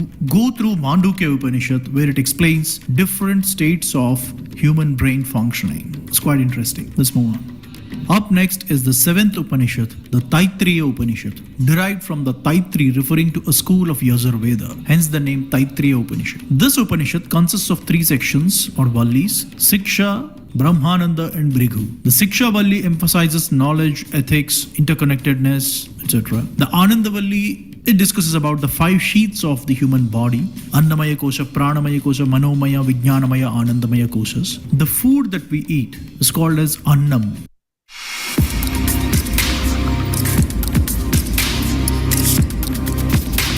And the moment you hear this word Annam, it sounds like some sort of South Indian word, which is fundamentally incorrect. According to Taittiriya Upanishad, the human body is divided into 5 layers, and the physical layer is called as Annamaya Kosha. And whatever that we drink and eat keeps up the physical structure of our body the way it should be, and it helps it grow. Since it supports the physical kosha or the Annamaya Kosha, whatever that we eat is called as Annam. So the word Annam is not a Telugu word. It essentially comes from the Taittiriya Upanishad, and it is a proper Sanskritam word. And that is the reason we revere Ma Parvati as Annapurna, means the one who gives us all the necessary food which helps us protect our Annamaya Kosha, which is the physical build of our body. Like this, there are lots of other interesting aspects about Taittiriya Upanishad, but for now, let's keep it short and move on. Up next is Aitreya Upanishad, named after the Maharshi Atri. The Aitreya Upanishad is again another fantastic source of knowledge on the source of creation, both spiritually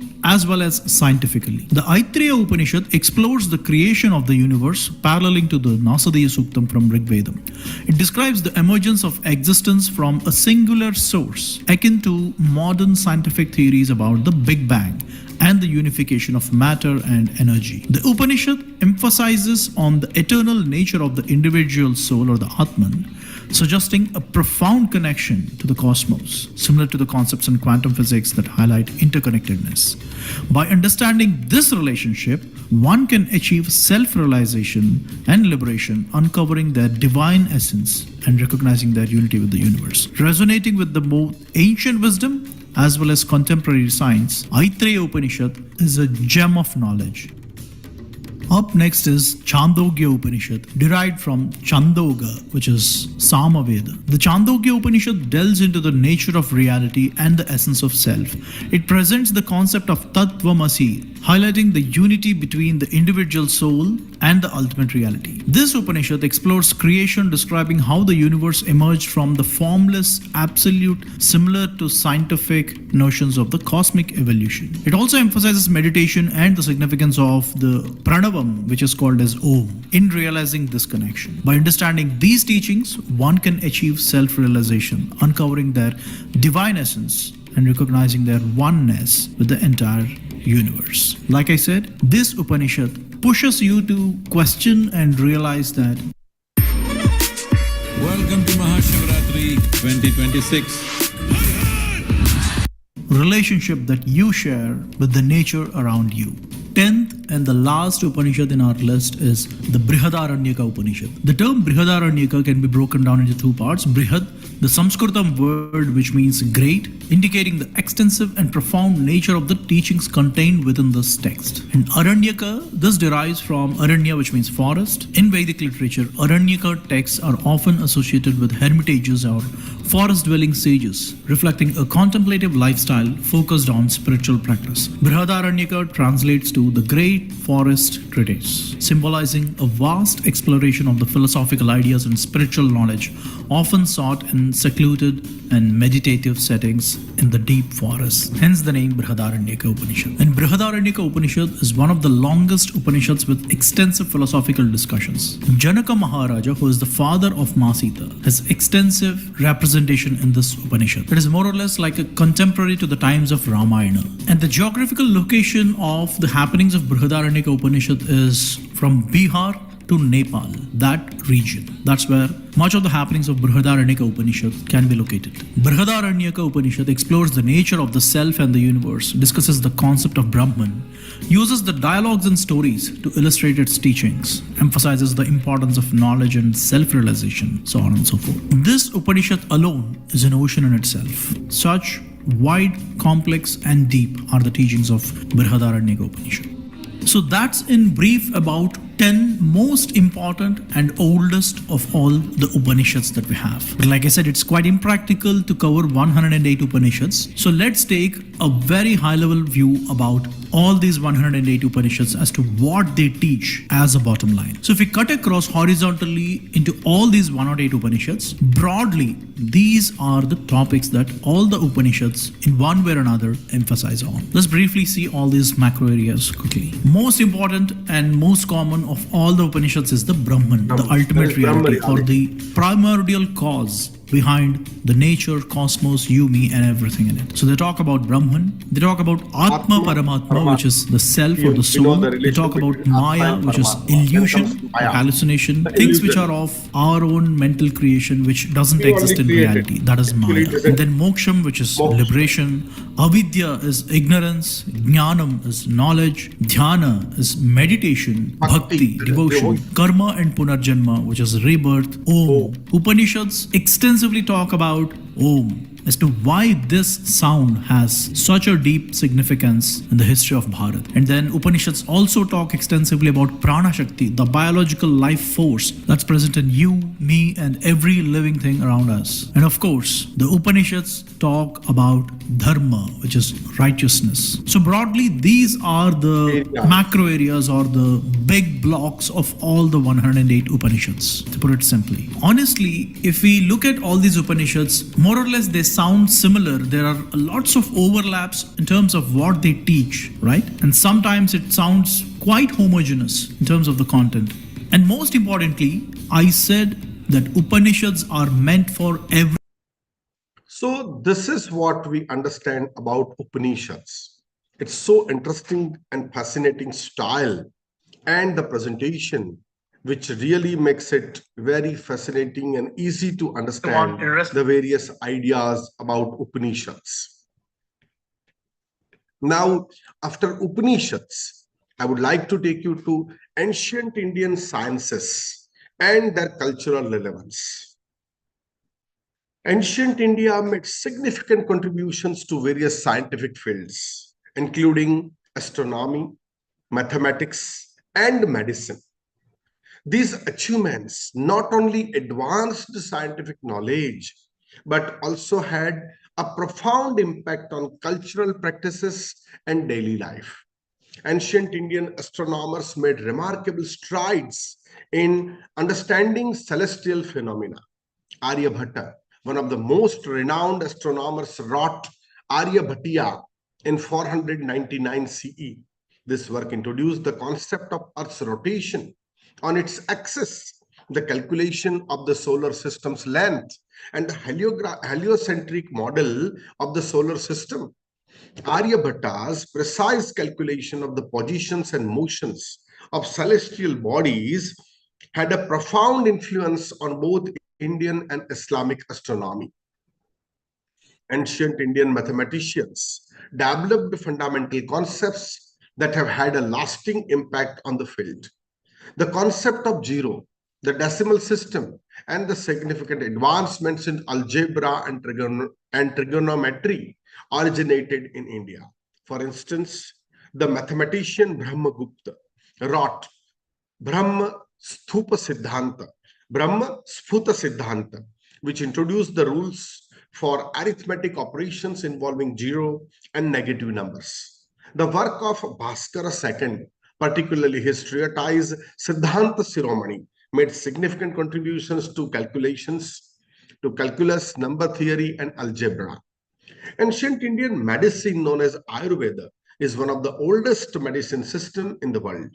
The foundational texts of Ayurveda include Charak Samhita and Shushruta Samhita. Charak Samhita, attributed to Rishi Charak, focuses on internal medicine and provides detailed descriptions of various diseases, treatments, and principles of Ayurveda. The Shushruta Samhita, attributed to Rishi Sushruta, is renowned for its extensive coverage of surgical techniques, including cataract surgery, plastic surgery, and the use of medicinal plants and medicinal herbs. The scientific achievements of ancient India have profoundly influenced the cultural practices and daily life, reflecting a deep integration of science and tradition, that is parampara. The precise astronomical calculations of ancient Indian astronomers are reflected in the timings of various rituals and festivals. For instance, the Hindu festival of Diwali is celebrated based on the lunar cycles, while Makar Sankranti makes and marks the transition of sun into the zodiac sign of Capricorn, signifying the arrival of longer days. The mathematical concepts developed in ancient India have practical applications in various fields. The construction of temples and architectural marvels, such as the Brihadeshwara temple in Tamil Nadu, demonstrates the application of advanced geometry, Rekha Ganita, and engineering principles. The Sulabh Sutra, ancient texts on geometry, provide guidelines for constructing altars and other religious structures with precise measurements. Ayurveda's holistic approach to health and wellness has influenced Indian dietary habits, lifestyle practices, and healthcare. The use of natural herbs, yoga, and meditation, as prescribed in Ayurvedic texts, continue to be a significant part of Indian daily life. For example, the practice of consuming turmeric milk, haldi dudh, for its anti-inflammatory properties, and performing yoga for physical and mental well-being are deeply rooted in Ayurvedic principles. The integration of specific knowledge into cultural practices has ensured the continuity and resilience of these traditions. The blending of astronomy with religious rituals, the application of mathematics in art and architecture, and the use of Ayurveda in daily life have created a rich tapestry of cultural practices that have endured through the ages. Ancient Indian scientific texts have also shaped the traditional education system. The study of subjects such as mathematics, astronomy, and medicine was an integral part of curriculum in ancient Indian universities like Nalanda and Takshashila. This holistic approach to education which emphasized both scientific and philosophical knowledge, has influenced modern educational practices in India. The scientific achievements of ancient India are not isolated historical milestones, but integral components of the broader cultural and intellectual heritage.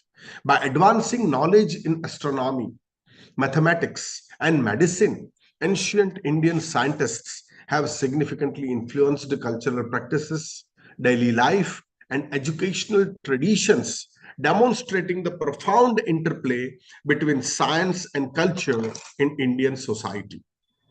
Now we will try to understand and look at Ayurveda. Kalpesh Nola.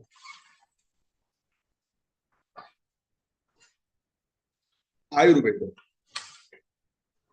The meaning is the science of life.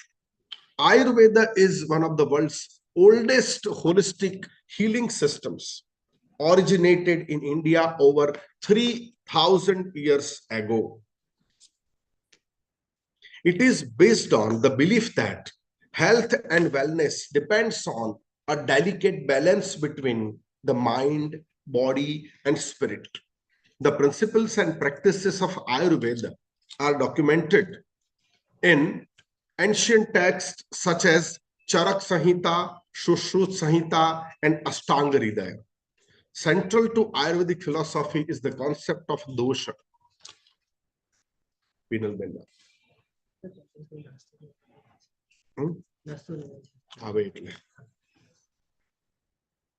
Which are the three fundamental bodily humors that govern physiological and psychological functions?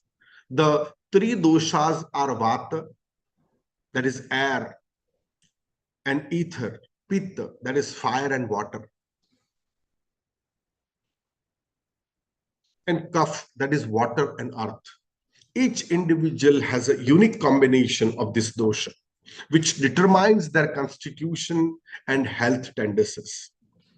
Ayurvedic diagnosis involves assessing the balance of dosha through various methods, including pulse diagnosis, nadi pariksha, observation, looking at the patient, and patient history.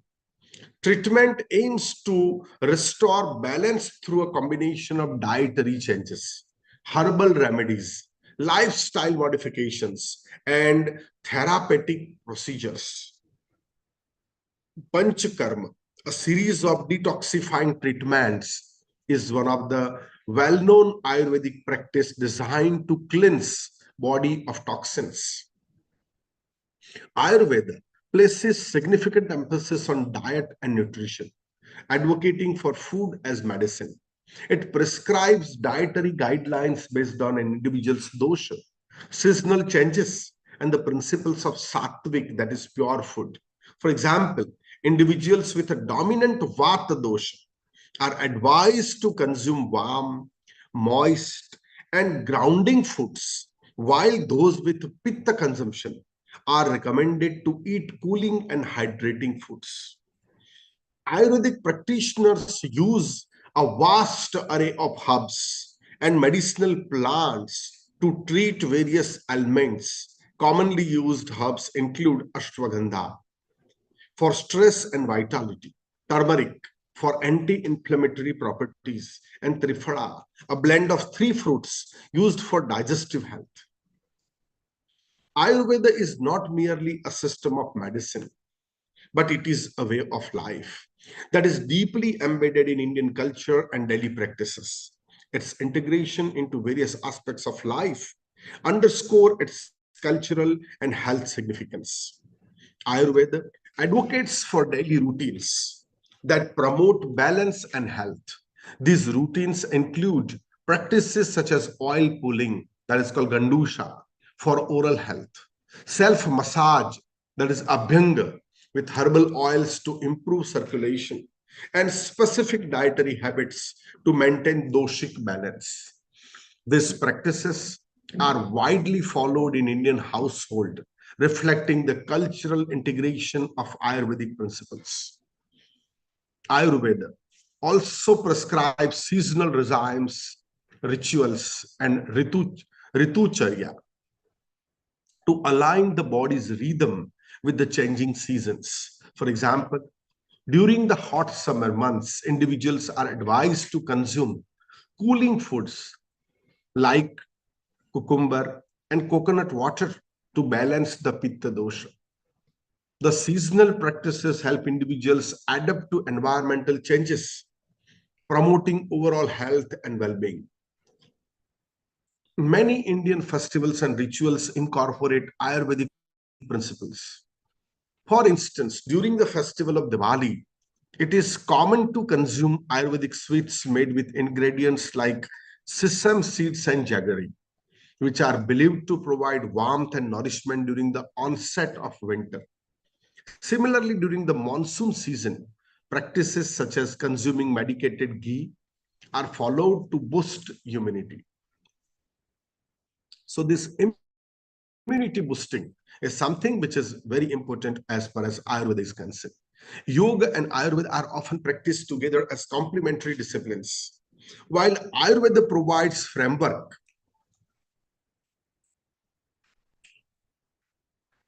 often practiced together as complementary.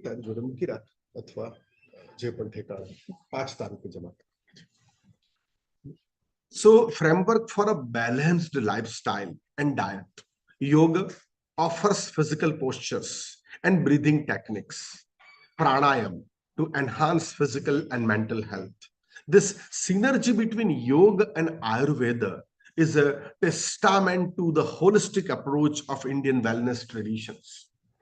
Ayurveda continues to influence modern healthcare in India and globally. Ayurvedic clinics and wellness centers offer treatments that attract people seeking natural and holistic healing methods. The integration of Ayurvedic principles into modern healthcare and modern healthcare practices such as stress management and preventive health highlights its enduring relevance. Ayurveda is a comprehensive system of traditional medicine that emphasizes the balance between the mind, body, and spirit. Its principles and practices are deeply integrated into Indian culture, influencing daily routines, seasonal regimes, festivals, and modern healthcare. By promoting a holistic approach to health and well-being, Ayurveda offers valuable insights and practices that continue to benefit individuals in contemporary society. As you have discussed this much about Ayurveda, I would like to take you to a very interesting information about Ayurveda. Let us try to understand Ayurveda based on the information which I am providing here. So Ayurveda, it's known as traditional medicine. There are principles and practices which we can talk about. Let us try to have a look at one very beautiful video on the history of Ayurveda. Try to understand what is the history. Treasure, passion और pride एक ही खिताब के लिए टकरा रहे हैं। जज्बात चरम पर हैं।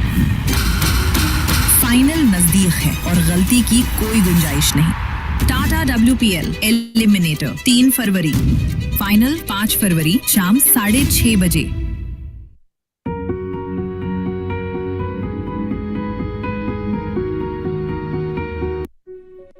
ऑफिस के बिजी स्केड्यूल के चलते थकान हो जाए, या बदलते मौसम में सर्दी खांसी, या फिर ट्रैवल के चलते उठा सिर दर्द, मेडिकल स्टोर से दवाई लाकर खा लेना ही हमें सबसे आसान काम लगता है, क्योंकि इन पेन किलर से हमें तुरंत रिलीफ मिलता है।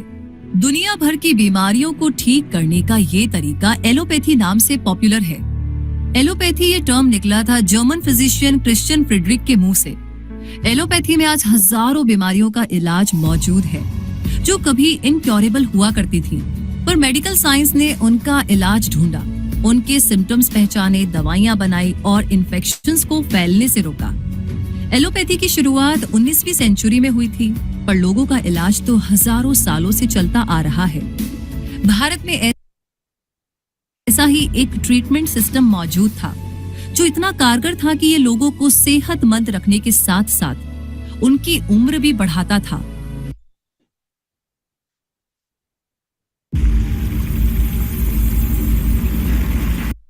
इस ट्रीटमेंट सिस्टम को इसके जन्म से लेकर आज तक दुनिया इसे एक ही नाम से जानती है, आयुर्वेद। प्राचीन भारत के मेडिकल एक्सपर्ट्स मानते थे कि हमारा शरीर पंच महाभूतों से बना है। ये पंच महाभूत हैं अर्थ यानी धरती, वाटर यानी जल, फायर यानी अग्नि, एयर यानी वायु, ईथर यानी आकाश। इन 5 एलिमेंट्स का मेल ही ह्यूमन बॉडी का आधार है और इनका सही प्रपोर्शन ही हमें स्वस्थ रखता है। इन पंच महाभूतों को संस्कृत में दोष कहा जाता है और अलग अलग लोगों में इन दोषों की यूनिकनेस को कहा जाता है प्रकृति। ह्यूमन बॉडी के स्ट्रक्चर में मौजूद इन दोषों को 3 कैटेगरीज में डिवाइड किया गया है, कफ, वात और पित्त। कफ का फॉर्मेशन होता है पानी और मिट्टी से, वात का फॉर्मेशन होता है हवा और आकाश से, और पित्त का फॉर्मेशन होता है आग और पानी से। मॉडर्न मेडिकल साइंस भी इस थ्योरी से काफी मेल खाता है, लेकिन हजारों साल पहले भी हमारे पूर्वजों को इसका ज्ञान था। आयुर्वेद का इतिहास इतना पुराना है कि इसके एग्जैक्ट टाइम को बता पाना बहुत ही मुश्किल है। इसका ज्ञान सबसे पहले किसे हुआ, इसके जनक कौन थे, सही से ये कह पाना इम्पॉसिबल है। पर आज infinitystream.tv यही बताने की कोशिश करेगा, क्योंकि आप देख रहे हैं the history of Ayurveda. Ayurveda जिस सोच पर टिका हुआ है वो है बीमारियों के जो सिम्टम्स यानी कि लक्षण होते हैं, जो हमारे शरीर में आए इम्बैलेंस के क्लूज हैं, ये बीमारियां नहीं है। इस इम्बैलेंस को सही कीजिए, बीमारियां अपने आप दूर हो जाएंगी। आयुर्वेद को दुनिया का सबसे पुराना मेडिसिन सिस्टम कहा जाता है। भारत में इसकी शुरुआत लगभग 3000 साल पहले हुई थी। चरक संहिता, सुश्रुत संहिता और अष्टांग हृदय जैसे प्राचीन ग्रंथों में इसका जिक्र मिलता है। चरक संहिता की बात करें तो ये 8 किताबों का एक कलेक्शन है, जिन्हें 2000 साल पहले लिखा गया था। बाहरी आक्रमण, ब्रिटिश कॉलोनियलिज्म यानी कि उपनिवेशवाद और मॉडर्न मेडिसिन ने आयुर्वेद के चलन को कमजोर तो कर दिया, पर इसका अस्तित्व कभी भी खत्म नहीं हुआ। आप भी अपने डेली लाइफ में आयुर्वेद को कंज्यूम करते हैं। इसका सबसे कॉमन एग्जांपल है च्यवनप्राश। आज भले ही ये एक ब्रांडेड प्रोडक्ट साउंड करता है, पर ये एक आयुर्वेदिक फॉर्मूला है। ये आयुर्वेदिक जड़ी बूटियों का एक ऐसा मिश्रण है जो इम्यून सिस्टम के लिए टॉनिक का काम करता है। चरक संहिता में इसके बारे में लिखा गया था। कहा जाता है कि ऋषि च्यवन की शादी एक कन्या से होने वाली थी। Apogee by Havel's Crabtree is a masterpiece of unparalleled quality, with uniquely. लेकिन वो अपनी बढ़ती उम्र को लेकर चिंतित थे। तब स्वर्ग से आए कुछ देवों ने उन्हें एक ऐसी औषधि का ज्ञान दिया जो सेहत और लंबी आयु के लिए वरदान था। यही च्यवनप्राश नाम से मशहूर हुआ। हो सकता है कि आपके फ्रिज के ऊपर भी एक डब्बा पड़ा हुआ हो। आयुर्वेद की डिटेल्ड हिस्ट्री एक्सप्लोर करने से पहले इसकी डेफिनेशन समझना जरूरी है, क्योंकि योग और आयुर्वेद जैसे हेल्दी लाइफस्टाइल के तरीके भारत भूमि से निकले हैं और आज दुनिया को इन पर गहरी आस्था है। इसलिए भारतीय होने के नाते हमें भी इसकी नॉलेज होनी चाहिए। भारत में आयुर्वेद का इस्तेमाल पिछले 5000 सालों से हो रहा है। चरक संहिता में लिखा हुआ है, प्रयोजनम चास्य स्वस्थस्य स्वास्थ्य रक्षणम आतुरस्य विकार प्रशमनम च। मतलब आयुर्वेद का ऑब्जेक्टिव हेल्दी लोगों की सेहत की रक्षा करना और बीमार इंसान को निरोग बनाना है। हिंदी व्याकरण अगर आपने पढ़ी है तो उसमें संधि पढ़ाई जाती है। संधि यानी 2 शब्दों को जोड़कर एक शब्द बनाना। आयुर्वेद भी 2 शब्दों का मेल है। आयु यानी जीवन और वेद यानी ज्ञान। तो आयुर्वेद का मतलब हुआ जीवन का ज्ञान। एलोपैथी में जब कोई बीमारी पकड़ में आती है तो इलाज पर जोर डाला जाता है, पर आयुर्वेद हेल्दी लाइफस्टाइल पर फोकस करता है। हम जितना हेल्दी लाइफस्टाइल अपनाएंगे, हमारे बीमार होने के चांसेस उतने कम होंगे। आयुर्वेद इसी बात पर जोर डालता है।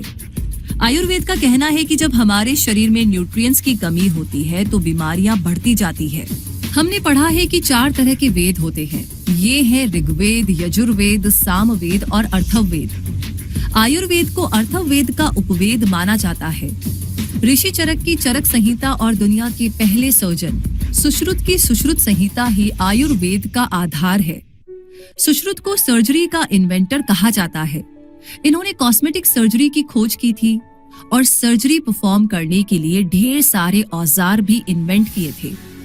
1000 BC यानी आज से 3000 साल पहले ही उन्होंने ये ज्ञान हासिल कर लिया था। अब एक बड़ा सवाल है कि चरक और सुश्रुत जैसे प्राचीन विद्वानों के पास आयुर्वेद का ज्ञान कैसे आया? क्या उन्होंने खुद इन्हें सीखा या उन्हें ये ज्ञान उनके पूर्वजों से मिला? तो जॉर्जियो सुकालोस एक स्विस राइटर, टेलीविजन प्रेजेंटर और शो प्रोड्यूसर हैं। ये यूफोलॉजिस्ट भी हैं, यानी यूएफओ एग्जिस्ट करते हैं, ये इस बात पर यकीन करते हैं। इन्होंने एक फेमस टीवी सीरीज प्रोड्यूस की है, एंशिएंट एलियंस। ये मानते हैं कि प्राचीन काल में एलियंस धरती पर आया करते थे और उन्हीं से इंसानों को ज्ञान मिला और ह्यूमन सिविलाइजेशन का तेजी से विकास हुआ। तो अपने शो एंशिएंट एलियंस को लेकर जॉर्जियो सुकालोस इंडिया भी विजिट कर चुके हैं। We opted for no broker and they have a money back scheme. Hi, I'm Rahul.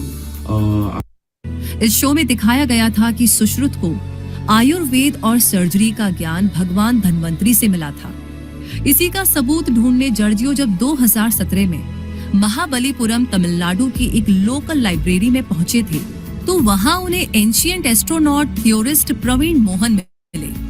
उन्होंने वहां सुश्रुत संहिता के बारे में बताया कि ये वो किताब है जिसमें 11,000 बीमारियों का जिक्र है, 700 तरह के मेडिसिनल प्लांट्स, 64 तरह के मिनरल रिसोर्सेज से तैयार होने वाले प्रिपरेशंस और 57 तरह के एनिमल रिसोर्सेज से तैयार होने वाले प्रिपरेशंस की पूरी जानकारी इस किताब में है और यही आयुर्वेद का आधार है। सुश्रुत संहिता में 8 तरह के सर्जिकल ऑपरेशंस का भी जिक्र है। ये है excision, scarification, puncturing, exploration, extraction, evacuation और सटरिंग। सर्जिकल ऑपरेशंस को संस्कृत में शस्त्र कर्म कहा जाता है, यानी लगभग 2600 साल पहले हमारे ऋषि मुनियों के पास सर्जरी का आधुनिक ज्ञान मौजूद था। एंशिएंट ग्रीक के फिजिशियन हिप्पोक्रेट्स, जिन्हें फादर ऑफ मॉडर्न मेडिसिन कहा जाता है, उनका जन्म 460 BC में हुआ था और सुश्रुत संहिता इससे 100 साल पहले लिखी जा चुकी थी। जैसे अभी आपके मन में सवाल आ रहा है कि सुश्रुत को इसकी जानकारी कहाँ से मिली, यही सवाल जॉर्जियो सुकालोस ने भी किया था। उन्हें पता चला कि सुश्रुत संहिता में आयुर्वेद का जो ज्ञान, जानकारी और सर्जरी के जिन तरीकों का जिक्र है, उसे भले ही लिखा सुश्रुत ने था, पर ये उनकी खुद की अचीव की हुई नॉलेज नहीं थी। उन्हें ये ज्ञान भगवान धन्वंतरी से मिला था। भारतीय संस्कृति में धन्वंतरी को देवताओं का डॉक्टर माना जाता है। वो आयुर्वेद के जनक थे, यानी फादर ऑफ आयुर्वेदिक मेडिसिन। प्राचीन मान्यताओं के अनुसार समुद्र मंथन से लक्ष्मी, कामधेनु गाय, चंद्र, विष, ऐरावत और भगवान धन्वंतरी निकले थे। धन्वंतरी के हाथ में ही अमृत का घड़ा था। इन्हें ही आयुर्वेद की जानकारी थी, जो उन्होंने इंसानों को बांट दी। हम जिस सोलर सिस्टम में रहते हैं, वो मिल्की वे गैलेक्सी का हिस्सा है। कहा जाता है कि जो समुद्र मंथन यानी मिल्की सी हुआ था, वही मिल्की वे गैलेक्सी है। मिल्की वे के बीच में जो ब्लैक होल है, उसका नाम है सैजिटेरियस ए। हिंदू माइथोलॉजी के मुताबिक वही माउंट मंदार है। आयुर्वेद पर वापस लौटते हैं। पुराणों के मुताबिक आयुर्वेद का ज्ञान इंसानों ने ढूंढा नहीं, उन्हें दिया गया। ये दुनिया का सबसे पुराना हीलिंग साइंस है, जिसमें ह्यूमन बॉडी की इतनी डिटेल्ड जानकारी है, जिनको अगर फॉलो किया जाए तो इंसान अपना कायाकल्प कर सकता है। अगर महर्षि सुश्रुत की जिंदगी पर एक नजर डाली जाए तो आयुर्वेद के इतिहास को और भी करीब से समझने में आसानी होगी। फादर ऑफ सर्जरी सुश्रुत ने लगभग 300 सर्जरीज का इन्वेंशन किया। Treasure, passion and pride collide for one title. Emotions running high. No room for error as the final approaches. Tata WPL Eliminator 3rd February. Final 5th February at 6:30 p.m.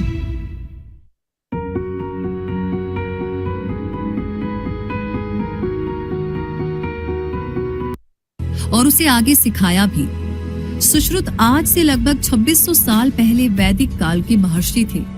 उस दौर में वो काशी के वासी थे, जिसे हम बनारस के नाम से जानते हैं। कहते हैं कि काशी के महाराज दिवोदास से सुश्रुत को आयुर्वेद का ज्ञान मिला था। वैद्य राज सुश्रुत आम लोगों के साथ साथ युद्ध में घायल सैनिकों का भी इलाज करते थे। घायल सैनिकों को दोबारा से चलने फिरने लायक बनाने के लिए और उनके कटे अंगों को जोड़ने के लिए ही सुश्रुत को सर्जरी की इंस्पिरेशन मिली। ये वो दौर था जब किसी सीरियस क्राइम के लिए अपराधी के अंग काट दिए जाते थे, जिनमें नाक काट देना भी शामिल था। शायद वहीं से नाक कटना या नाक कटवाएगा क्या ऐसे मुहावरे निकले हों। ये महर्षि सुश्रुत ही थे जिन्होंने राइनोप्लास्टी या नाक की सर्जरी का आविष्कार किया। ये दुनिया के पहले कैटरेक्ट सर्जन भी थे। सर्जरी में उनकी इतनी एक्सपर्टीज थी कि उन्हें फादर ऑफ ऑल सर्जरीज भी कहा जाता है। इन सर्जरीज को परफॉर्म करने के लिए उन्होंने 121 अलग अलग सर्जरी इक्विपमेंट भी बनाए। सुश्रुत ने अपने इसी ज्ञान को सुश्रुत संहिता में इंक्लूड किया। संस्कृत में भी लिखा यही स्क्रिप्चर आयुर्वेद के 3 पिलर्स में से एक है और अथर्ववेद का एक हिस्सा भी है। अपनी नॉलेज को एक्सपैंड करने के लिए और ह्यूमन बॉडी का स्ट्रक्चर समझने के लिए सुश्रुत डेड बॉडीज को स्टडी भी किया करते थे। आज मॉडर्न मेडिकल साइंस में एनाटॉमी का जो प्रोसीजर फॉलो किया जाता है, सुश्रुत को इसका भी ज्ञान था। वो डेड बॉडी को पानी में डुबोकर डिकम्पोज्ड होने देते थे और टाइम टू टाइम इसकी स्टडी करते थे। इस तरह ह्यूमन बॉडी की अलग अलग लेयर्स उभर कर आती। यही वजह थी जो महर्षि को सिजेरियन, एब्डोमिनल और ब्रेन सर्जरी की नॉलेज मिली। सुश्रुत संहिता के चैप्टर 1.16 में राइनोप्लास्टी या नाक की सर्जरी की डिटेल्ड जानकारी मौजूद है। वहीं सुश्रुत संहिता के उत्तर तंत्र में कैटरेक्ट सर्जरी को मेंशन किया गया है। आज के सर्जन के पास मॉडर्न इक्विपमेंट है, पर तब वैसा कुछ नहीं था, जो महर्षि सुश्रुत की कैपेबिलिटी को दर्शाता है। 600 BC में लिखी गई सुश्रुत संहिता का अरेबिक ट्रांसलेशन 800 AD में दुनिया के सामने आया। इस किताब का नाम था शहशुन अल हिंदी या किताबी सुश्रुत। 19वीं सेंचुरी में हेसलर ने लैटिन में और म्यूलर ने जर्मन में सुश्रुत संहिता का ट्रांसलेशन पब्लिश किया। इस तरह महर्षि सुश्रुत की नॉलेज दुनिया भर में फैल गई।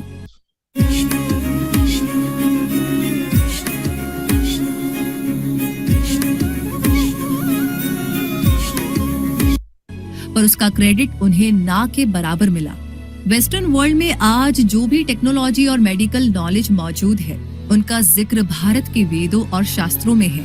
1907 में कोलकाता के एक कविराज कुंजलाल ने सुश्रुत संहिता को इंग्लिश में ट्रांसलेट किया। 20वीं सेंचुरी में जब पूरी दुनिया का झुकाव आयुर्वेद की ओर हुआ, तब सुश्रुत के ज्ञान को दुनिया ने पहचाना। पाम लीफ पर लिखे इस आयुर्वेदिक ज्ञान के कुछ हिस्से Los Angeles county museum of art USA में भी रखे हुए हैं। 600 BCE का वो काल गोल्डन एज ऑफ सर्जरी नाम से पॉपुलर है। ऑस्ट्रेलिया और न्यूजीलैंड के royal Australasian college of surgeons के कैंपस में महर्षि सुश्रुत का स्टैचू भी लगा हुआ है। सुश्रुत का मतलब होता है जिनके बारे में सब जानते हो, जो बहुत फेमस हो। और महर्षि सुश्रुत ने आयुर्वेद और सर्जरी के अपने ज्ञान से अपने नाम को सार्थक कर दिखाया। सुश्रुत के बाद वैदिक काल के ही एक और महर्षि थे भारद्वाज, जो उत्तर प्रदेश के प्रयाग में रहा करते थे। चरक संहिता में लिखा है कि देवराज इंद्र से महर्षि भारद्वाज को आयुर्वेद का ज्ञान मिला था। इसके अलावा वो अर्थशास्त्र, विमान शास्त्र यानी एरोस्पेस, व्याकरण, पुराण और पॉलिटिक्स पर कई ग्रंथ लिख चुके थे। वायु पुराण के मुताबिक महर्षि भारद्वाज ने आयुर्वेद पुराण नाम से भी एक किताब लिखी थी। इसके 8 हिस्से थे और उन्होंने अपनी लर्निंग्स अपने शिष्यों को सिखाई। कहा जाता है कि इन्होंने ही प्रयाग को बसाया था और अपने शिष्यों को सिखाने के लिए प्रयाग में एक यूनिवर्सिटी की स्थापना भी की थी। पुराणों में कहा गया है कि भगवान ब्रह्मा को सृष्टि के सृजन से पहले आयुर्वेद का ज्ञान था। काल चक्र में उन्होंने इस ज्ञान को अश्विनी कुमारों को दिया। उन्होंने इस ज्ञान को आगे बढ़ाते हुए देवराज इंद्र को सौंपा और ऋषि भारद्वाज को ये ज्ञान देवराज इंद्र से मिला। ऋषि भारद्वाज ने इंद्र से आयुर्वेद के त्रिसूत्र यानी ट्राई फॉर्मूला सीखा। ये त्रिसूत्र है हेतु यानी कॉज या कारण, लक्षण यानी सिम्टम और औषध यानी मेडिसिन। आयुर्वेद की परिभाषा में हेतु यानी किन कारणों से बीमारियां हो रही हैं, उनको आइडेंटिफाई किया जाता है। इसके बाद बीमारियों के लक्षण से पता चलता है कि किस बीमारी को कैसे ठीक करना है और फाइनली उसके लिए किस तरह की दवाइयों की जरूरत है। आयुर्वेद में इलाज का तरीका सिर्फ मेडिकेशन तक सीमित नहीं है। Treasure, passion and pride collide for one title. Emotions running high. No room for error as the final approaches. Tata WPL, Eliminator 3rd February. Final 5th February at 6:30 p.m. Right. It's not escape. It's emotion. Into the air. Into the land. Medication के साथ साथ उपचार, खान पान या diet और lifestyle change पर special focus रहता है। इंद्र से आयुर्वेद का ज्ञान लेकर महर्षि भारद्वाज जब स्वर्ग से धरती पर लौटे तो उन्होंने अपने शिष्यों को सिखाना शुरू किया।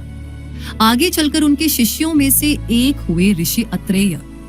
अपनी अगली पीढ़ी को आयुर्वेद का ज्ञान बांटने की ये परंपरा जारी रही और ऋषि अत्रेय के 6 शिष्यों अग्निवेश, भेल, जतुकर्ण, पराशर, हारित और क्षारपाणी ने इस काम को अपने जीवन काल में भी आगे बढ़ाया। अग्निवेश ने रिटन फॉर्म में आयुर्वेद के ज्ञान को सहेजा, जो अग्निवेश तंत्र नाम से जाना गया। आगे चलकर ऋषि चरक और ऋषि दृढ़बाला ने इनमें सुधार किया और इस तरह दुनिया को मिली ऋषि चरक की चरक संहिता। ऋषि चरक को आयुर्वेद की डीप नॉलेज थी और वो 2nd सेंचुरी CE में अपने चरक संहिता से अपने आयुर्वेद के ज्ञान को व्यापक बना रहे थे। चरक संहिता 8 किताबों का एक कलेक्शन था जिसमें 124 चैप्टर्स थे। इसमें ह्यूमन बॉडी, इसमें होने वाली बीमारियों के कारण, लक्षण और बीमारियों की डिटेल्ड ट्रीटमेंट मौजूद है। चरक संहिता में ही ह्यूमन बॉडी और एनाटॉमी के बारे में डिस्क्राइब करते हुए त्रिदोष का उल्लेख है, कफ, वात और पित्त। तो डॉक्यूमेंट्री की शुरुआत में ही हमने इसका जिक्र किया था। चरक संहिता में आयुर्वेदिक उपचार के अलावा डाइट, हाइजीन और प्रिवेंशन पर भी जोर दिया गया है। साथ ही किसी भी पेशेंट के इलाज के दौरान डॉक्टर्स, नर्सेज और केयर टेकर्स के बीच में एक कोऑर्डिनेशन कितना जरूरी होता है, इसकी इम्पोर्टेंस भी समझाई गई है। प्रेजेंट डे की बात करें तो सुश्रुत संहिता और चरक संहिता ही वाइडली एक्सेप्टेड है, क्योंकि बाकी और स्क्रिप्चर्स सर्वाइव नहीं कर पाए। आयुर्वेद के इतिहास को समझने के बाद अब जरा आयुर्वेद में होने वाले इलाज की प्रोसीजर को समझते हैं। आयुर्वेद का इलाज काफी वास्ट है। यहाँ पेशेंट के फिजिकल फीचर्स और मेंटल कंडीशंस को ब्रीफली समझते हैं। इसके लिए कई तरह के इनर और आउटर टेस्ट जैसे कि normal health checkup, ENT checkup, pathological test और ब्लड टेस्ट भी किए जाते हैं। आयुर्वेद में किसी भी बीमारी को ट्रीट करने के लिए 8 अलग अलग डिपार्टमेंट्स होते हैं। ये है शल्य या सर्जरी, शालाक्य या ENT, काय चिकित्सा यानी जनरल मेडिसिन, भूत विद्या यानी मेंटल डिसऑर्डर, कौमार भृत्य यानी चाइल्ड ट्रीटमेंट, विश्व विज्ञान यानी टॉक्सिकोलॉजी, रसायन यानी रेजुविनेशन और वाजीकरण। You're goat, sir. I'm your goat fan. और जैसी भी आपकी जैसी 10. ऑर्गेनिक भी सेम। ऑर्गेनिक? मेरे ऑर्गेनिक इंडिया जैसे नहीं है। ऑर्गेनिक इंडिया जरूरत से ज्यादा टेस्ट करता है, फार्मर से सोर्स करता है, ग्लोबली सर्टिफाइड है। ऑर्गेनिक इंडिया सिर्फ नाम से नहीं, काम से भी ऑर्गेनिक।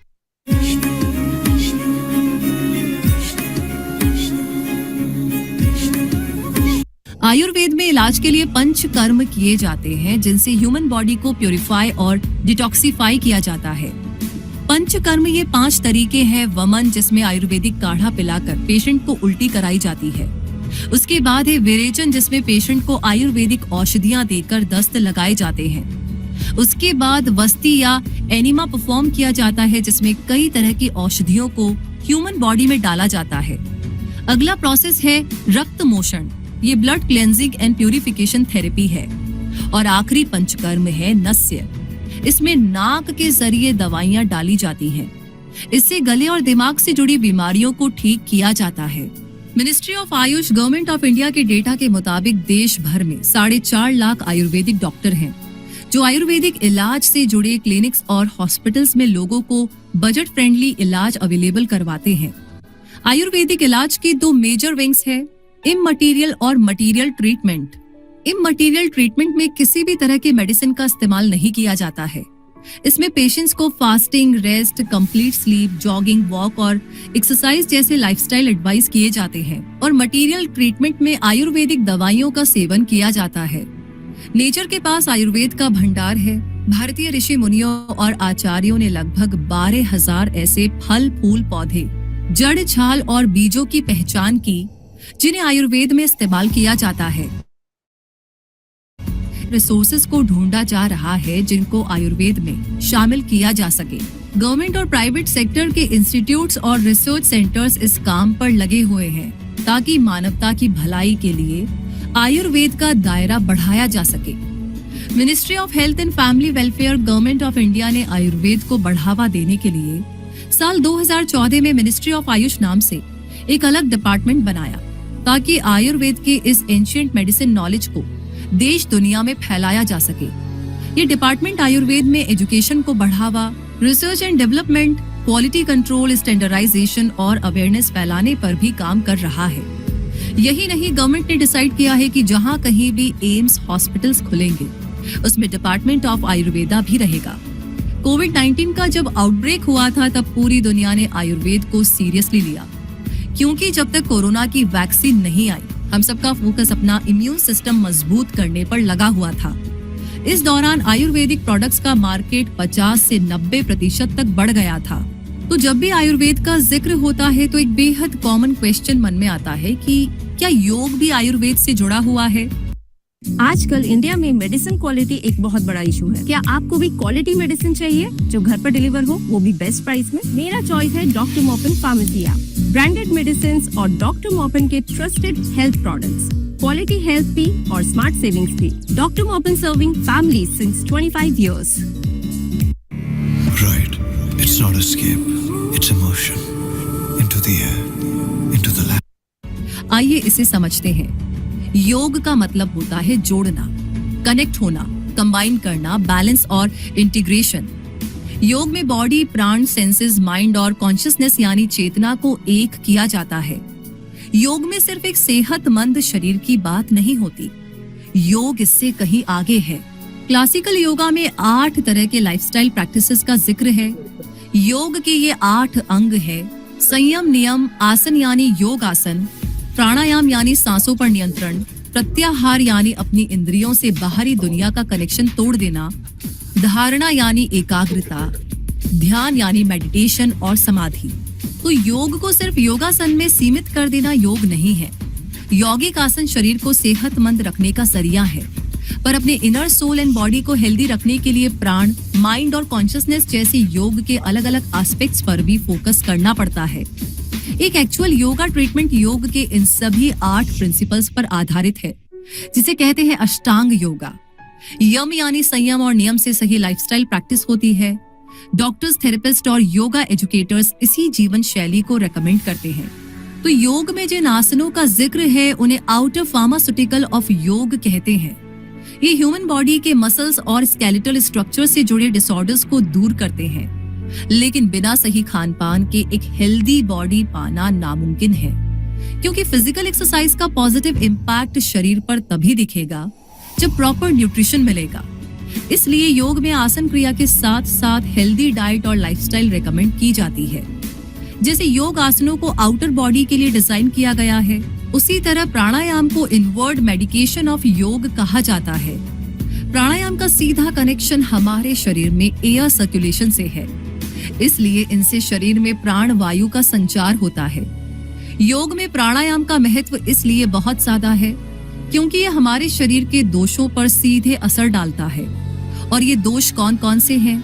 अब तक तो आपको याद होगा ही, जी हाँ, कफ, वात और पित्त। प्राणायाम से बेसिकली हमारी बॉडी की रेस्पिरेटरी, सर्कुलेटरी और नर्वस सिस्टम को फायदा पहुंचता है।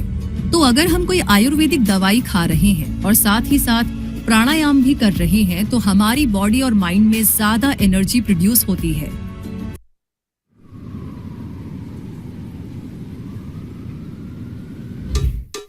सबसे फाइनल स्टेज में जब योग के 8वें सूत्र प्रत्याहार को इम्प्लीमेंट किया जाता है तो ये एक जेन्युइन मेडिटेशन की तरह काम करता है। प्रत्याहार से खुद को ना जोड़ पाने का मतलब है इंसान योग के स्पिरिचुअल लेवल या साधना के स्तर तक नहीं पहुंच पाया है। प्रत्याहार बॉडी को रिलैक्स करने का अल्टीमेट मीडियम है। इसमें हमारे सेंसेस बाहरी दुनिया से अपना कनेक्शन तोड़ देते हैं और हम अपने अंदर के विकार यानी टॉक्सिन्स को त्यागने लगते हैं। ये फिजिकल और मेंटल दोनों तरह से असर करता है। हर इंसान का कंप्लीट इलाज करने के लिए और उसमें स्पिरिचुअल एस्पेक्ट्स डेवलप करने के लिए योग और आयुर्वेद को दोबारा एक कर देना बहुत ही इम्पैक्टफुल प्रोसेस है। आयुर्वेद को योग से जोड़ देने पर इंसान को मिलती है लंबी आयु, सेहतमंद शरीर, और बैलेंस्ड लाइफस्टाइल। जब योग और आयुर्वेद साथ मिल जाते हैं तो आयुर्वेदिक इलाज को एक स्पिरिचुअल और फिजिकल डेफिनेशन मिलती है, जिससे ये दोनों प्राचीन विद्याएं संपन्न बनती हैं। वरना बिना योग के आयुर्वेद की असली ताकत को पहचान पाना मुश्किल है। जैसे अगर आप न्यूट्रिशनल सप्लीमेंट्स ले तो उसका असली असर जिम करने के बाद ही बॉडी पर रिफ्लेक्ट होता है, ठीक वैसा ही क्योंकि आयुर्वेद और योग बेसिक प्रिंसिपल्स है, इसलिए ये जीवन का आधार है। तन, मन और चेतना यानी बॉडी, माइंड एंड कॉन्शियसनेस को अगर पीक पर ले जाना है तो अपनी जिंदगी में आपको आयुर्वेद और योग को साथ लाना ही होगा। ये जानकारी हम आप तक तो ले आए, पर ये डॉक्यूमेंट्री आपको कैसी लगी, इसका फीडबैक आप infinitystream.tv को जरूर दीजिए। So you understand that this is a very beautiful documentary on yoga and Ayurveda.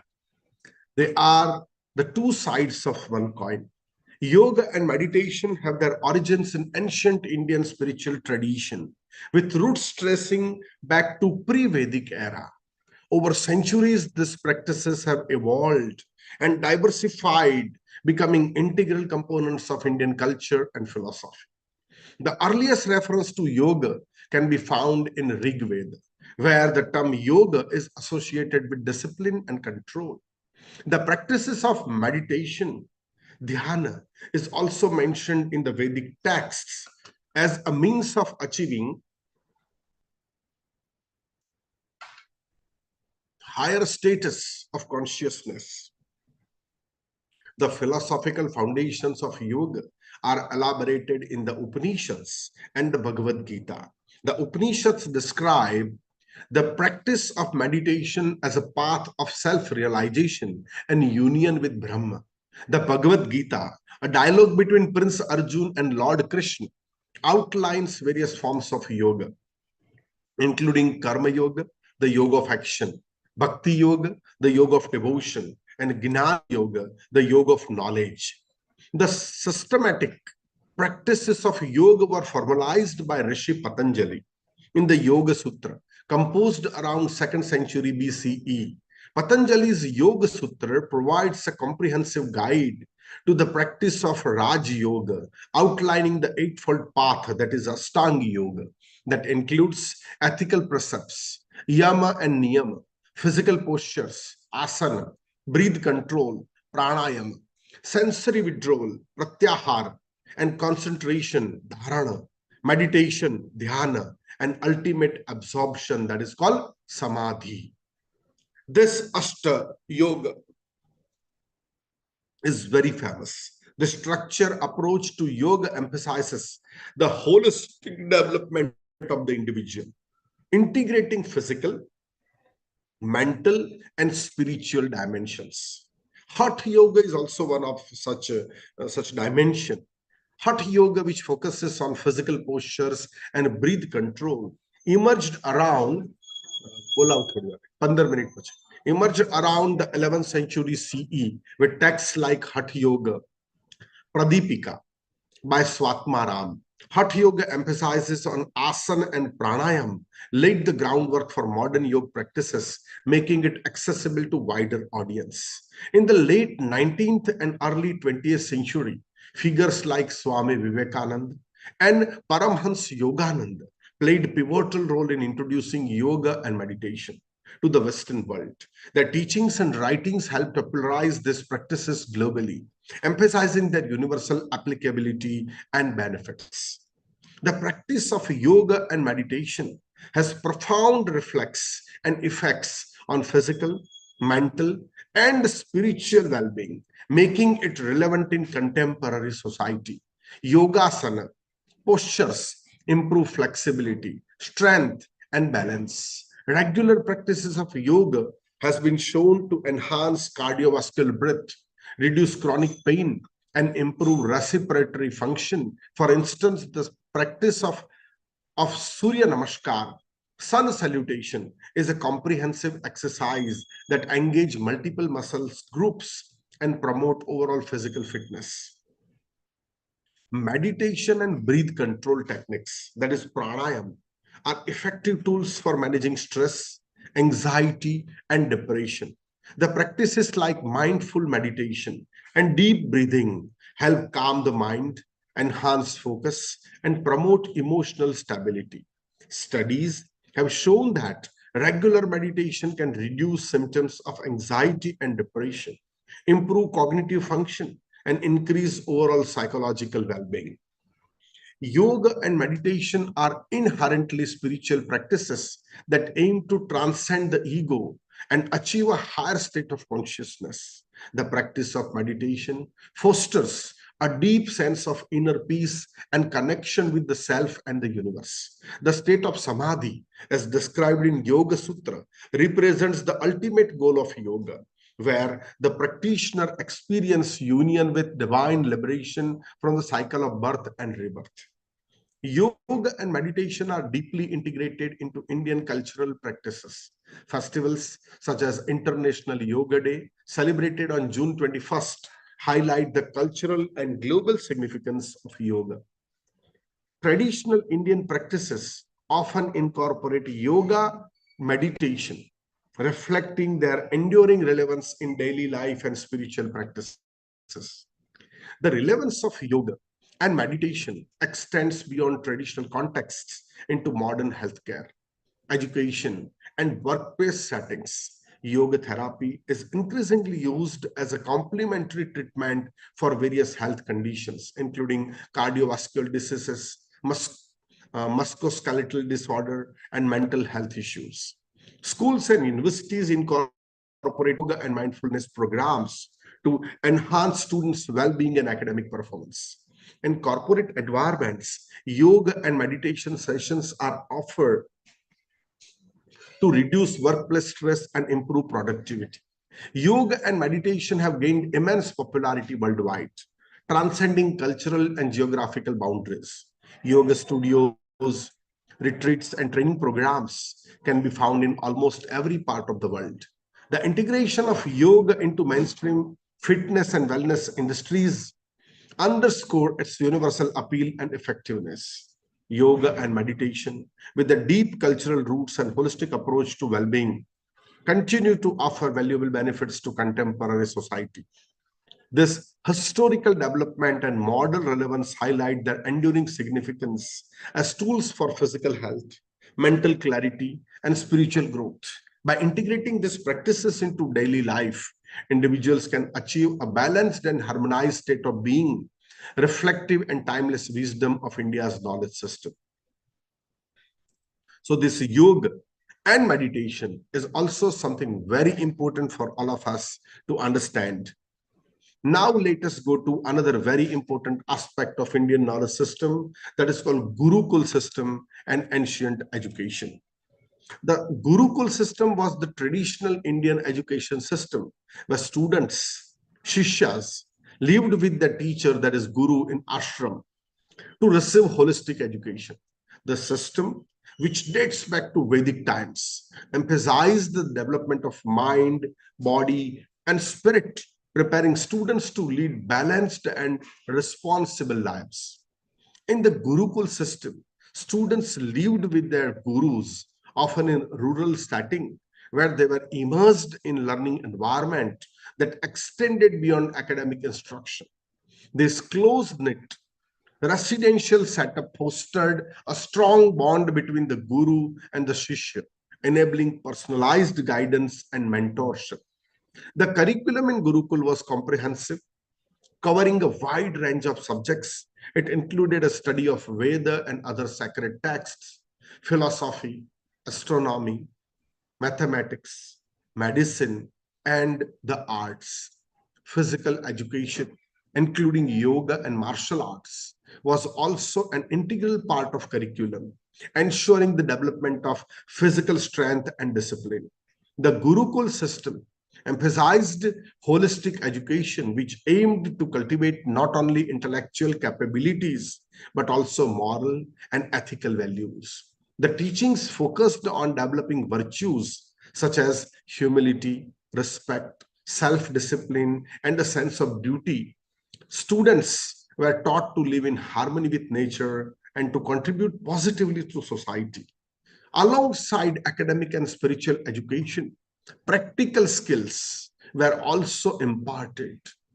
This included knowledge of agriculture, craft, war, and trade, which were essential for self-sustenance and contributing to the community. The integration of practical skills ensured that well-rounded and capable of managing various aspects of life. The Gurukul system played a crucial role in preserving and transmitting cultural and intellectual heritage across generations. It ensured the continuity of traditions, knowledge, and values that form the foundation of Indian culture. The Gurukul system was instrumental in preserving and transmitting the Veda and other sacred texts. The oral traditions of chanting and memorizing these texts ensure their accuracy and integrity over centuries. This method of transmitting fostered a deep understanding of spiritual and philosophical teachings of Veda. The Gurukul system embedded cultural practices and values in daily life. Rituals, ceremonies, and festivals were an integral part of the learning experience, instilling a sense of cultural identity and continuity. For example, students participated in yagna and other religious ceremonies, learning the significance of and the procedures of these practices. The close relationship between the guru and shishya facilitated personalized mentorship, allowing for the tailored development of each student's potential. The guru's role extended beyond academic instruction to include moral and critical and ethical guidance, helping students navigate life's challenges and make principled decisions. The Gurukul system nurtured intellectual traditions by encouraging critical thinking, debate, and dialogue. Students were taught to question, analyze, and seek deeper understanding, fostering a culture of inquiry and intellectual rigor. This tradition of scholarly discourse has been a hallmark of Indian intellectual heritage. The Gurukul system contributed to social cohesion by fostering a sense of community and mutual support. The collective living and learning experience taught students the value of cooperation, empathy, and social responsibility. This communal approach to education strengthened social bonds and promoted harmonious living. The principles of Gurukul system continue to influence modern education in India. Many contemporary educational institutions seek to integrate holistic approaches, emphasizing character development and moral education, and practical skills alongside academic learning. Schools and universities inspired by the Gurukul model aim to create well-rounded individuals capable of contributing meaningfully to society. The Gurukul system was a comprehensive and holistic education model that played a pivotal role in preserving and transmitting India's cultural and intellectual heritage by fostering and focusing on the development of the whole person, mind, body, spirit. The Gurukul prepared individuals to lead balanced, ethical, and responsible lives. Its principles continue to inspire modern education, underscoring the enduring relevance of this ancient system.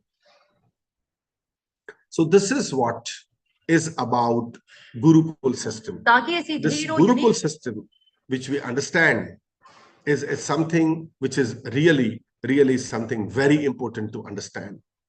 Now, friends, I would like to take you to a very simple video, which talks about the Prachin Vedic Gurukul system. Let me share the video to all of you.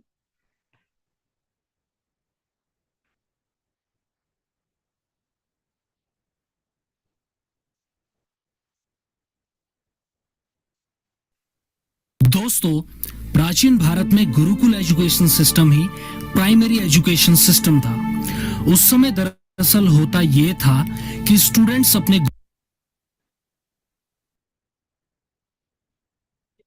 गुरु के आवास में जाके शिक्षा ग्रहण करते थे और वहीं रहते भी थे, और गुरुजी उनको शिक्षा प्रदान करने के साथ साथ उनके सर्वांगीण विकास या ओवरऑल डेवलपमेंट में भी ध्यान देते थे।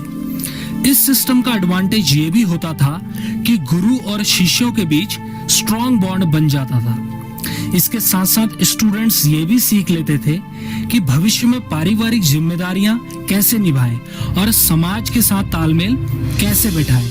पर आज का मॉडर्न एजुकेशन सिस्टम और टीचर्स बिल्कुल अलग है। हमारा गुरुकुल सिस्टम प्राचीन भारत में हर जगह फैला हुआ था और उस समय हम शिक्षा के मामले में किसी भी मुल्क से कम नहीं थे। इनफैक्ट भारत ने विश्व को 0 दिया और वो भारतीय ही थे जिन्होंने सबसे पहले बताया कि पृथ्वी गोल है। इसके अलावा विमान का वर्णन भी हमारे प्राचीन धर्म ग्रंथों में मिलता है, जिसे आज हम एयरक्राफ्ट नाम से जानते हैं। और तो और हमारा प्राचीन मेडिसिन सिस्टम भी इतना विकसित था जिसमें काफी सर्जरी टेक्निक्स का भी उल्लेख है, जिसके बल पे सर्जरीज भी होती थी। दोस्तों, गुरुकुल सिस्टम तकरीबन 5000 ईसा पूर्व से हमारे देश में प्रचलित था। वैदिक काल के दौरान सांस्कृतिक और अनुशासित जीवन को ज्यादा प्राथमिकता दी जाती थी। गुरु के आवास को गुरुकुल कहते थे और स्टूडेंट्स अपनी शिक्षा पूरी हो जाने तक वहीं रहते थे। सभी स्टूडेंट्स के साथ समानता गुरुकुल की मुख्य प्राथमिकता थी। गुरु और शिष्य के बीच का रिश्ता काफी पवित्र था। और तो और गुरुकुल में फीस का भी कोई प्रावधान नहीं था, बल्कि फीस के बजाय सभी शिष्य अपने गुरु को सम्मान के रूप में गुरु दक्षिणा देते थे। दरअसल गुरुकुल सिस्टम स्टूडेंट्स के संपूर्ण विकास पर केंद्रित था और उस समय गुरु को ईश्वर के समान माना जाता था। स्टूडेंट्स को प्रकृति के पास रखने के लिए उनकी पाठशालाएं जंगलों में होती थी। प्रैक्टिकल साइंस को भी विशेष महत्व दिया जाता था और उस समय मार्क्स पर फोकस ना होकर बेस्ट लर्निंग पे फोकस था। उस समय होमवर्क कंसेप्ट ना होने के कारण स्टूडेंट्स को स्किल्स लर्निंग में ज्यादा मदद मिलती थी। इसके अलावा उस समय आज की तरह रैट रेस या रैंक्स क्रेजीनेस भी एग्जिस्ट नहीं करती थी। गुरुकुल सिस्टम स्टूडेंट्स को एथिक्स और प्रैक्टिकल वैल्यूज भी सिखाता था और प्रैक्टिकल नॉलेज को ज्यादा महत्व दिया जाता था, जिस तरह आज थियोरेटिकल स्किल्स पे दिया जाता है।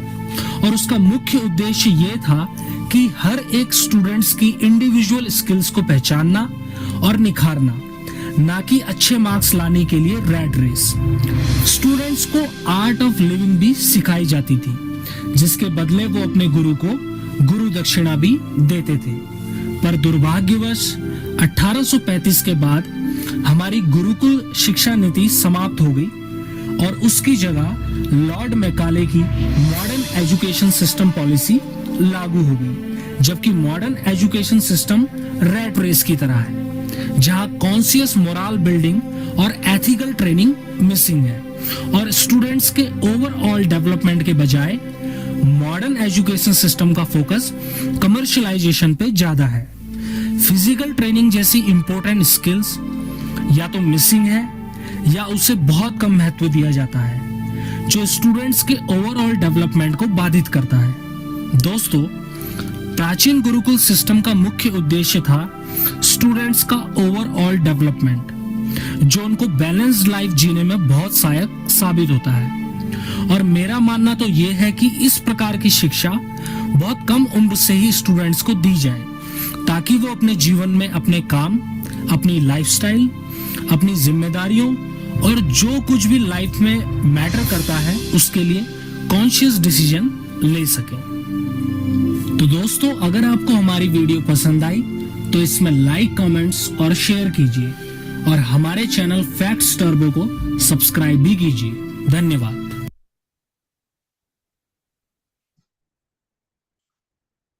तो हमने यहाँ पर वीडियो और टेक्स्ट डिस्कशन के माध्यम से विविध विषयों पर अपने विचारों को रखने की कोशिश की है।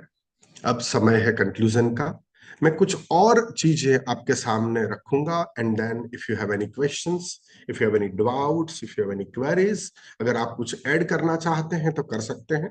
हम 15 मिनट आज जो है सेशन पूर्ण जल्दी करेंगे। हमने ब्रेक इसीलिए नहीं लिया था क्योंकि मुझे एक मीटिंग में जाना है, 5 बजे पहुंचना है, तो हम 3 मिनट में जो है ये सेशन को कंक्लूड करेंगे। Art and architecture expressions of जो कल्चरल हेरिटेज है उनके बारे में भी डिस्कस करना चाहिए और उनके बारे में भी हम बात कर सकते हैं, सोच सकते हैं। Literature and epics, cultural narratives जो हैं, they are also very important. Performing arts, dance and music, that is also has a very well designed and deserved importance. Kalpesh. Astronomy and astrology, mathematics and geometry, ethics and morality, environmental awareness, indigenous knowledge and practices, spiritual practices and rituals, mythology and symbolism, ancient Indian trade and commerce, global influence of Indian knowledge, and preservation or promotion of Indian knowledge system. These are few ideas which can be covered and discussed whenever anybody would like to have few ideas on this.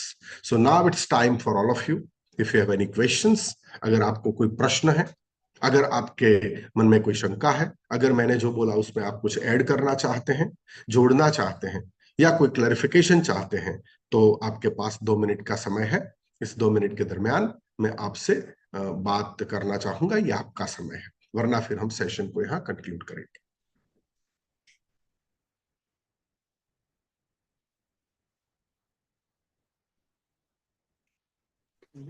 Dear participant, any question?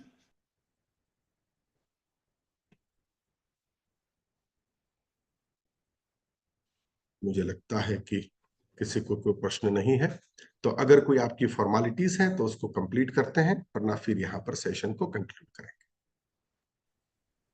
Ankit sir,